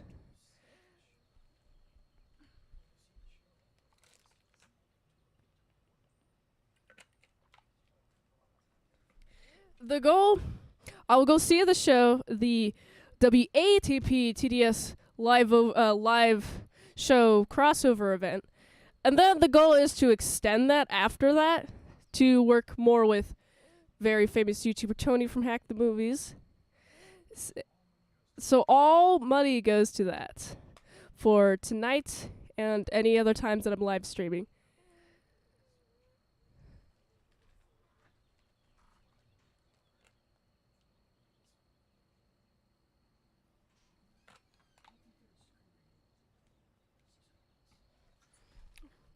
All right, so now it's time.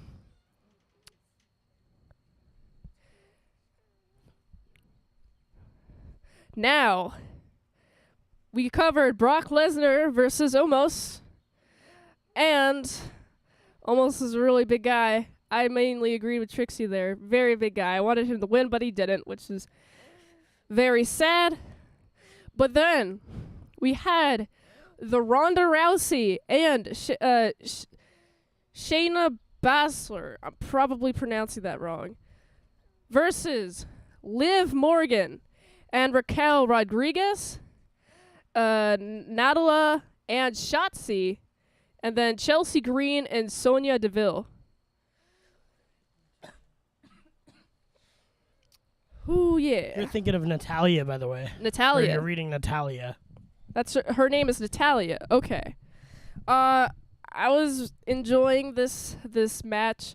I really liked how each of these women came in.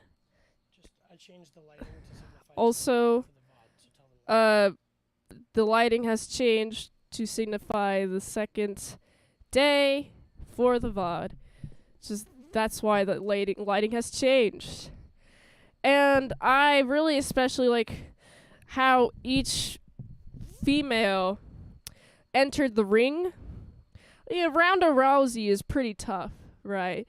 And so she's like, yeah, boom, boom, stuff like that. She had a cool face tattoo. That was really cool. She's in a Fast and Furious as well, if you didn't know that. But I was really excited to see her battle. And then we also had Liv Morgan, which Riley was rooting for Liv Morgan. But personally, I was rooting for Shotzi's and Natalia. I was rooting for them while they were fighting. There was a good fight between all of them. It was a tag team. It was very fun, entertaining. There was a lot of I'd say trying to get the other opponent and trying to beat him up. There was also some rope stuff too. That was fun. A couple of the females missed when they did the rope jumping offs, and so it was kind of painful to see them in pain. I'm going to be honest about that. But of course, Ronda Rousey and Shayna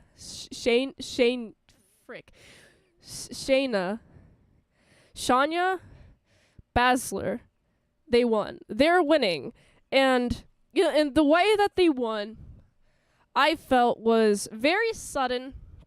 I mean, it was a whole fight and everything. I felt like they were pretty evenly matched. I didn't know who was going to win at all. I was on the tip of my couch. I was sitting on a couch at the time. I was like, oh boy, who's going to win? And the winner surprised me. But it shouldn't have, because Ronda Rousey's pretty cool, and I got a cough real quick.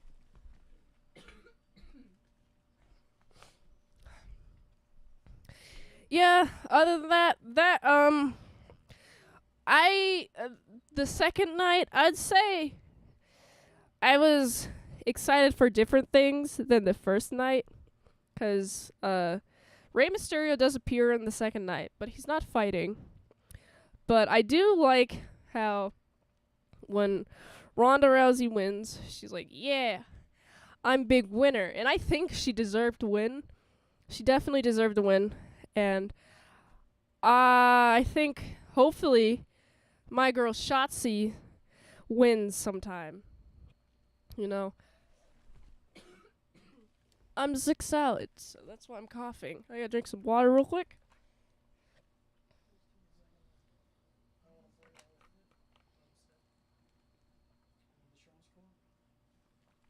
Show must go on, even if I am sick salad. It's alright. Because the next one is the one that I was actually really interested in. There is the Gunther versus Sheamus and Drew McIntyre. So, initially, I was really rooting for Sheamus. Mainly because I own the previous exposure to Sheamus before even watching the WWE is from Who Are These Podcasts. There's a guy named Patrick Michael who likes to call himself Sheamus, and I didn't know that where it came from here. But honestly, Sheamus is pretty cool. You know what's interesting about this match, though? I felt like this match was a lot of punches to the chest. There was a lot of the crowd whenever we had Sheamus hitting a guy in the chest, just each time they're counting, they're 1, 2, 3, 4. It looked painful. Okay. And I counted 28 times.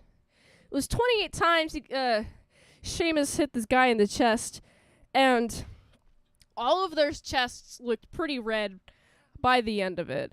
This was a lot less like grappling and more like punches, I noticed. There's a lot of punches in this match. I mean, it makes sense that Gunther defeats these two. I personally was rooting for Sheamus. I got endeared to Gunther while he was in the ring. Like, you know, initially like, oh yeah, Sheamus, and then you see them fight. And it's really fun to like switch sides throughout the middle of it. Gunther seems pretty chill, like just on the sidelines, while we have like Sheamus and McIntyre are like fighting, and then Gunther just comes in for the oh yeah, here we go, here we're coming in for the win, you know, stuff like that. So that was fun and entertaining, but ultimately Gunther won. To be honest, Gunther and McIntyre's just physical appearance wasn't like that distinguished to me compared to like Sheamus. He's got a cool little ginger everything about his hair, his cool little facial hair gimmick going on, so he looks like Sheamus. But I was like, oh, so the guy in the white is McIntyre, and Gunther's in like the blue. Okay, this is fun, and man, there's a lot of mosquitoes out here, so I'm gonna go to the next one. The match that I was also really looking forward to. So we had Bianca Belair versus Asuka, and oh my goodness, Asuka is so cool. I got a cough because I'm sick salad real quick. Oh, Asuka. That's her name. Asuka. Asuka, so cool. She is insane. Like, I remember seeing her in the Royal Rumble, and she was, like, dominating. And it just seemed like she was, like, totally in control. In this one, I felt like it was definitely more of an even match between Bianca Belair and Asuka. I also really liked, like, you know, Bianca Belair has, like, the really long hair. And I felt like it was, her hair as, like, a weapon was utilized just the right amount. Like, I saw, like, there's some moments where Asuka could have, like, grabbed her hair a lot more. But, like, you see her grip will change, changing to not be around her hair, because I personally consider that a dirty move. Pulling hair is a dirty move. But yeah, it felt like Asuka was pretty much winning at the front.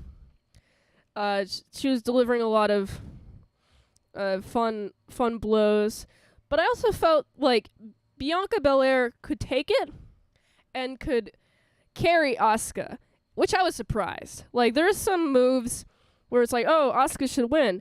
But Bianca Belair, being so strong, is able to get out of these, like, submission holds and ultimately wins. Personally, I wanted Asuka to win, but I'm actually quite satisfied with Bianca Belair winning. She definitely felt like more of a diva type. And then Asuka had cool face paint. I got a cough, wow.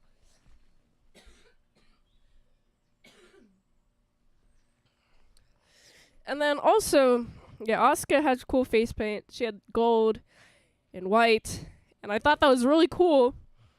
And she goes hard. I felt like, I don't think she went as hard in this match, to be honest. Like, I didn't feel like that. Maybe it's because Bianca Belair is also doing really good to, like, take her hits. But ultimately, the fight was very satisfying. And Bianca Belair's entrance was really cute. Okay, there was a bunch of, like, girls dressed like her with long hair. Like, they're all dancing. And then Bianca Belair comes out, and it's like, oh, this is really cute. But Asuka's entrance, I was like, oh boy, this is so cool. I'm so excited because she has a little clown mask, she has a little robe. She's just crazy, insane. I love her. I want to see her win another match. She didn't win this one, which made me a little bit sad.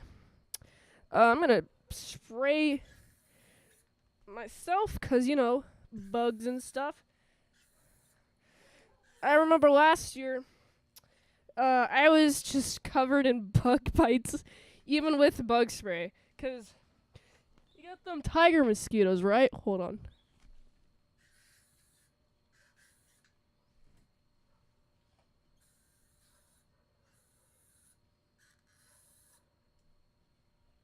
You got them tiger mosquitoes. Pretty much impossible to see. They got them stripes on their legs, the only way you could tell they're near. And they bite through clothing, which is the worst part of them. So, I'm going to have some mesh around here. Okay, I forgot to mention Miz and Snoop Dogg. Here for the both nights. First night, just kind of just chilling, introducing the show.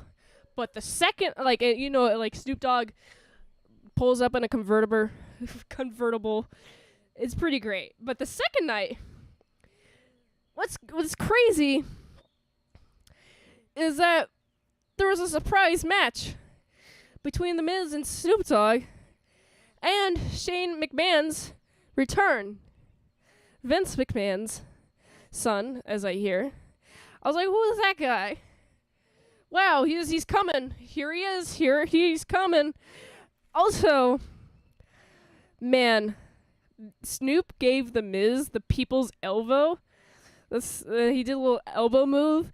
That was so satisfying. I was like, oh my goodness, Snoop Dogg does a wrestling move. I was just so hyped to see Snoop Dogg here in WWE that, like, I was, like, just happy. But then, like, he goes further. I'm like, whoa, dude. This is crazy insane. Insane in the memory.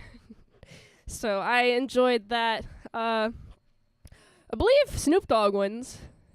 Snoop Dogg versus The Miz. The Snoop Dogg wins. That was very fun, entertaining. It was a surprise match. Also, within the surprise match, more people were just coming on to fight. But that's a little bit later. This second night was pretty crazy. Because there's a lot more, like, outside forces joining to be in the ring. But enough about the Snoop Dogg fight. The match that I really like to talk about, though, the Hell in the Cell. So the announcer said this is the first Hell in the Cell within 7 years. And I enjoyed that. Like, I was like, oh, I remember seeing and reviewing the 1998 Hell in the Cell. They get pretty crazy, pretty insane. He can climb on top of them. In this one, I don't think he can climb on top of it. It was pretty much like a cage around the ring. So there's no, like, leaving. Unless, like, a ref wanted you. So, in this match, it was the Demon, a.k.a. Finn Balor, versus Edge. And this was a fun match, because when I saw the Demon's, like, face, it's covered in black, red, and purple makeup. Like, completely. And then, like, his body is also that same color scheme with some, like, white highlights.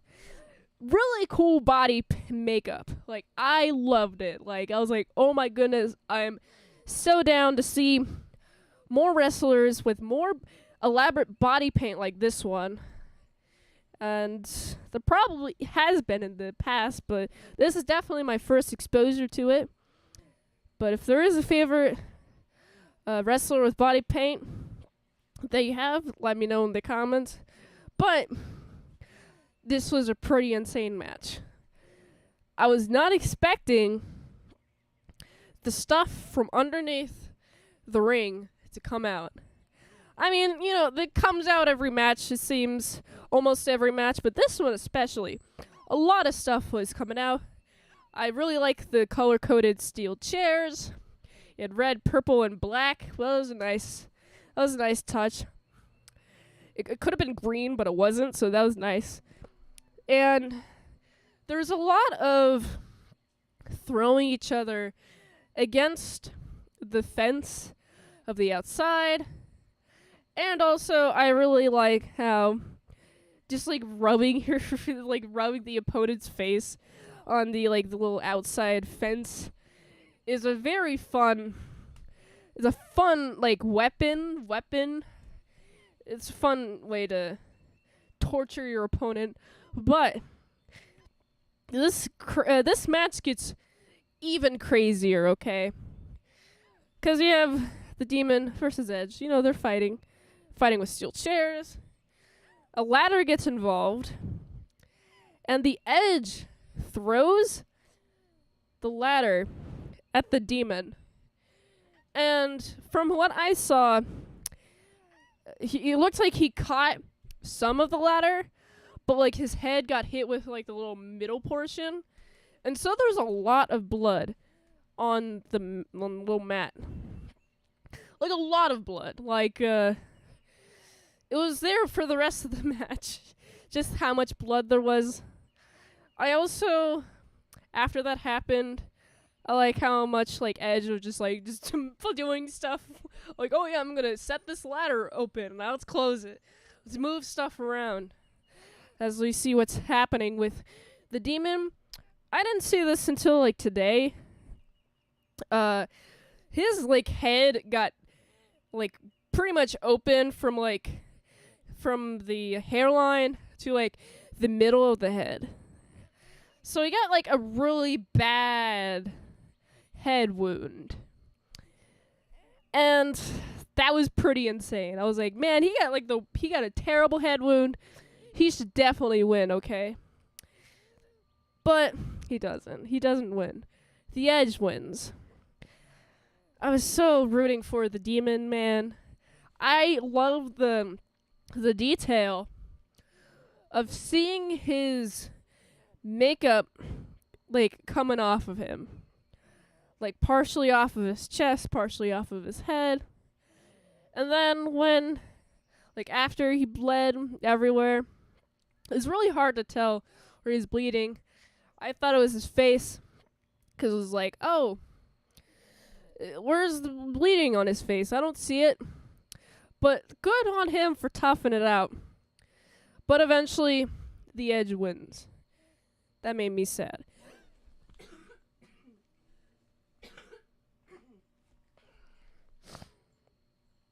Oh boy. Well, I'm gonna take a little water drinking break because I have one more match to talk about. I believe I have a special guest coming. It's the match of the championship, Roman Reigns versus Cody Rhodes. I'm gonna take a water. Oh no, my mic fell on me. That's no good. Don't follow me, Mike.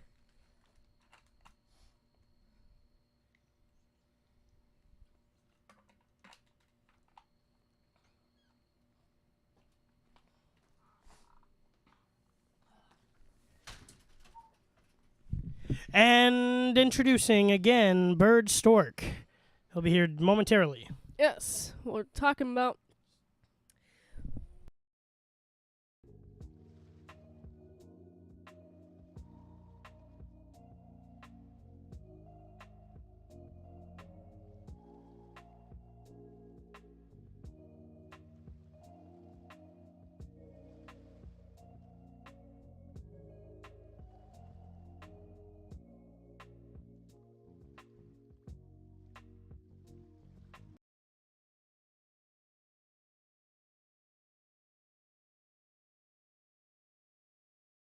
Bert, don't come out yet. All right, looks like we got it working. The little USB connector thing's a little fickle, so probably disconnected when it got bumped. So,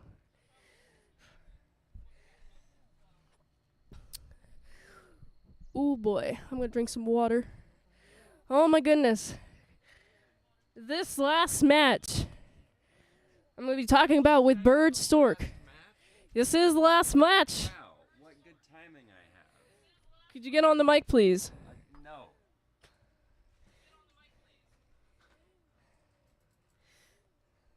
Here he is, everyone. Bird Bucky Stork. Hello. You may have seen someone called Bird Stork earlier, but this is actually Ari Stork speaking now. I'm clearly not who I was before. I'm not wearing a mask. That's good to hear. So, who were you rooting for in I'm this? also clearly different because I don't have facial hair. Oh, before we continue, super chats. So, from Mike F. Let me get these up real quick. Oh my goodness. From Mike F for $28 Redinos. 28 for every time Sheamus hit McIntyre. Thank you so much. Man, that was pretty wild. I don't know if he caught any of that, Ari Stork, but I he's did full on not. hitting his chest I during missed that. most of the second day except for the final fight. That's good to hear. Thank you for the 28 going towards the trip fund to extend the trip so I could do more collabs with very famous YouTuber Tony from Hack the Movies. The best YouTuber on the platform, if I've got to be honest. So, who were you rooting for in this match? Which one? Cody Rhodes or Roman Reigns? Cody Rhodes all the way. You're I rooting for didn't- Cody Rhodes. I only really knew who Roman Reigns was. I didn't really know Cody Rhodes or his story. He kind of became a part of wrestling after I was briefly introduced to it in like 2019 or 2020, and then I have not checked back in since then, and he's kind of been introduced since in that little period where I wasn't paying attention. It was a lot of fun. Cody Rhodes is a really good performer. Roman Reigns is too. I thought it was weird that they kept calling him the Tribal Chief. I mean, I get it. That's his name. He's the leader of a thing or whatever. He's the leader of the bloodline. You want the Right. whole history with the bloodline is that it's like the Rock's cousins or family, Yeah. and Roman Reigns is the tribal chief of the bloodline. They kind I of just like think control. the announcer relied on that name too much for him. I guess that's my gripe. Okay. But other than that, I think it was a really good fight. Cody Rhodes got a... You can still talk. The mic can't pick that up at all. Oh, sweet. It's fucking beamers. Cody Rhodes got a really good drop kick in. Yes. And that was really enjoyable. I don't know. It was a really good match. It dragged out a little bit. I feel like most wrestling matches do, but oh my god. I shaved, and I so earlier when Not Me was out here with not a facial hair. Right. I was out here, and I kept getting static shocked from my facial hair touching the microphone, but it turns out that it's not the facial hair, it's just the microphone will static shock you, and so I've got to You find better this. be careful. I know. I mean, who am I going to call? Anyway, the point being, I have to have this fun little measure of keeping it really close so that the microphone still picks me up. Yes, that's always important. Very important. I was rooting. You know what's interesting about this match? So I came in rooting for Roman Reigns, and I was like, he's been champion for like 945 days, and More than that now. 947. Yes. So he's been champion for a long time. I'm like, I don't think he's gonna lose, because why break He a streak should've. before the 1,000-day streak? Before the 1,000-day mark. Like, why break that streak? And then when we had them in the ring, I kind of started favoring towards Cody Rhodes, not gonna lie. Like, he had his family there. He did a whole show, expedition, expedition. What is that? Exposition? It's I'm blanking on the word. He showed off his family. And like his little child baby with like the little headphones on the ears. That was cute. But then like while they're in the ring, the announcers the entire time was like, "Oh, you see, Cody Rhodes is getting very emotional. This is a very emotional night for him." And there's just like signs around the side of the ring just being like, "Finish the story." And I'm like, I make his story longer. I thought it was very interesting that from the start of the match, the announcers were very against Cody Rhodes, and the audience were very for Cody Rhodes. Yeah, that was There interesting. was a point in the match, because you and I watched the match together. I mean, there were actually a couple points in the match where this happened, where Cody Rhodes and Roman Reigns were exchanging punches, and every time Cody Rhodes punched Roman Reigns, the audience went, "Yeah!" And every time Roman Reigns punched Cody Rhodes, they went, "Boo!" That's always fun to And so we observe. just kind of started doing it. But aside from that, it was very interesting to see Roman Reigns as a heel. I've never really seen that before. He's always been like the golden boy, and I feel like he wasn't really framed as that in this particular Honestly, I don't really have much exposure of him not being a heel. Like, he just seemed like the natural heel type to Cody Rhodes' like energy. And so by the time we had like Cody Rhodes like is taking all the blows that he can. And I think he's in it for the distance. I appreciate He's got the legs. He's got the legs to go the distance. I appreciate his legginess. It's unfortunate Do you that appreciate his kickiness? his kickiness factor was pretty off the charts. I enjoyed both of the kickiness. I think Cody Rhodes had more kickiness than Roman Absolutely. Reigns. Undeniably, yes, absolutely. The drop kick alone takes him way Yeah. above the scale in kickiness. Yeah, that was very fun, entertaining. Then, even though I initially rooted for Roman Reigns at the beginning, by the time that Did? Roman Get Reigns out. By the time Roman Reigns won, I was sad because I was like, "Ah, man, Cody Rhodes. I could have completed his He story." really should have gotten it. Like, it was his fight. Cody Rhodes, like, and again, this kind of leads back to I'm sorry, not my thing, but that other strange figure with a similar Kigurumi type thing to me. It leads back to their theory of whoever gets the first bout is probably going to lose. And That's Roman true. Reigns got the first bout. Roman Reigns was pretty much dominating the fight, but Cody Rhodes kept getting these devastating hits off. Yeah, he did. It's interesting. I don't think Cody Rhodes would have lost if the bloodline didn't get involved. Because That is true. Solo, I think his name was, right? Is that the guy? I believe so. That guy Solo kept fucking messing with Cody Rhodes. Yeah, that was dirty.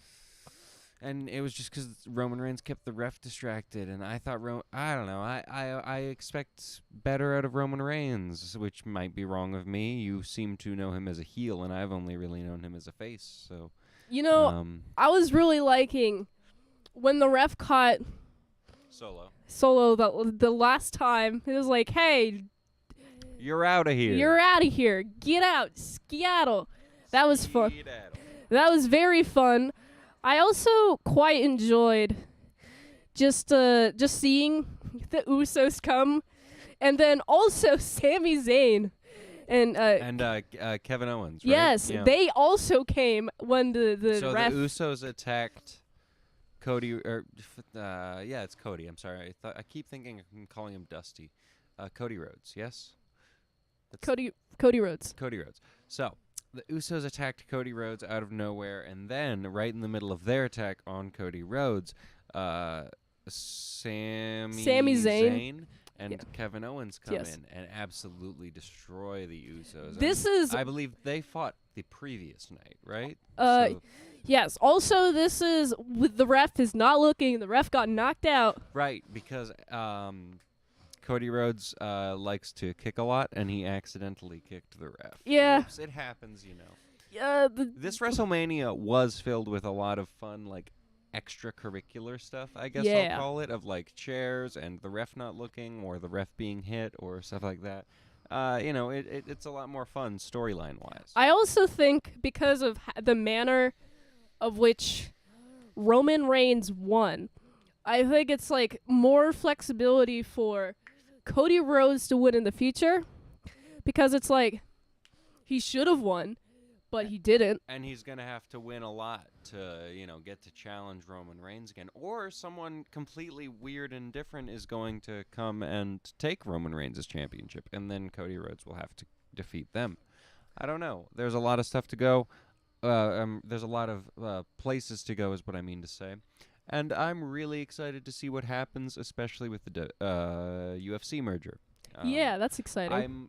I think my ideal situation with that is a new show entirely gets produced. And That'd be cool. The best fighters of the WWE fight the best fighters of the UFC or something like that. I don't know. It'll be interesting. I'm really excited. I'm excited for the merger. I totally felt like there was just more punching just in general. I know what you mean. Yeah. So I was like, that's weird. But then, the announcement comes the next day, and it's like, oh, that makes sense.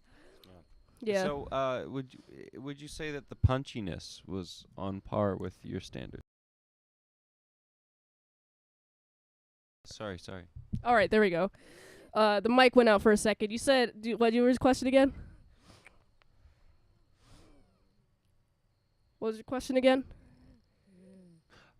Would you say the punchiness stood up to your standards? Yeah, I'd say so.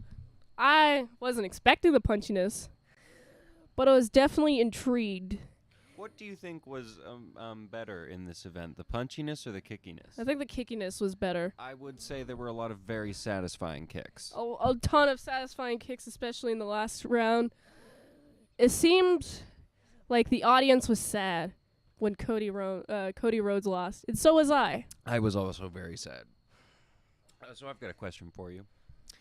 Male and female, regardless of whether they won their matches or not, who do you think were the standout superstars of the match? Of the match? Male and female.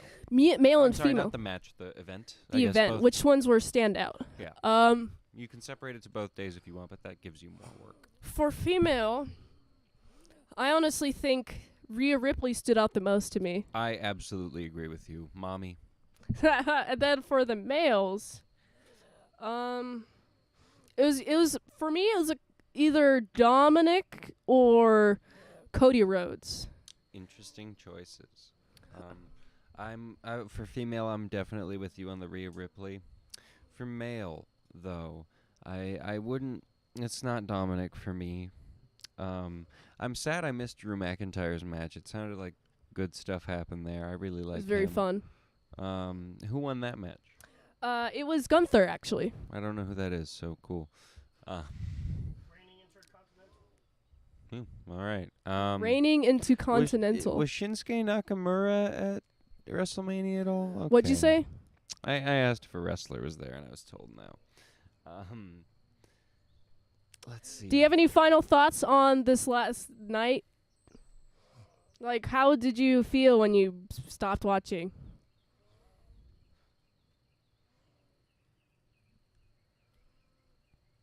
I felt very satisfied, personally. I felt like it was a great match. I mean, I felt like all the matches were great in this one big event. And it was pretty fun. What did you think? Were you satisfied? I didn't like that it was a 2-day event. I think it would have been a lot better suited to just be a very long 1-day event. It was like 3 hours each day or something, and I think just 6 hours for 1 day would have been a better idea. But you're in LA, you keep as much time as you can be in LA to work with the people in LA because you're the WWE, and California usually doesn't like you being there or whatever. I think the event being 2 days was good. Like I felt like it gave the audience a break. They didn't have to be there for 6 hours on total. I mean, they were there for 6 hours total, or even longer, but it was broken up into 2 days. So it definitely felt like the second day was more of a hype, and then when it ended, it was kind of sad for me. you got any final thoughts on that? There's a dog running around out there. So sure is a dog. I don't know. He's just out. Did you catch Snoop Dogg? I overheard the Snoop Dogg and the Miz, I guess, talking, and For the first night, right? You saw them the first night? no, the second night. I didn't watch it, but I overheard them arguing and them both claiming Los Angeles as their town. And Yeah. I gotta say, I agree with Snoop Dogg more than I agree with the Miz. Well, I think you'll be very satisfied to hear that Snoop Dogg won against the surprise. What did he win? He elbowed Miz, and he pinned him. Okay. Did he get a belt? I don't think he got a belt. It was just a surprise. It was Oh, okay. Well, he was already a Hall of Famer. So, well, that was enjoyable. Do you have any final thoughts?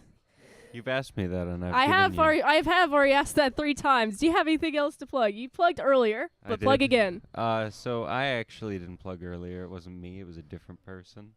As you can tell by the facial hair and the fact that I'm not wearing a Peacemaker mask, that was Bucky Cena. I'm currently just Santa Bucky, Ari Stork. Where you can find me is Picnic Adventure on YouTube, as well as Bird Friends Play on YouTube.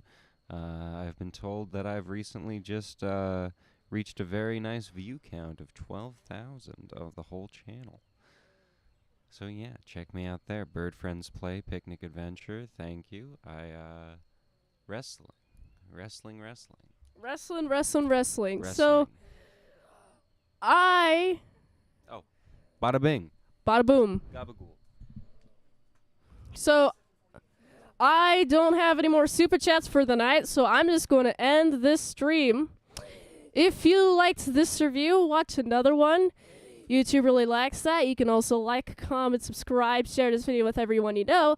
The ultimate goal of this channel is for me to become an expert movie reviewer, so if I haven't reviewed it on the channel, there's a chance I haven't even seen it at all. If you'd like to request a movie in the comments below, you can do that.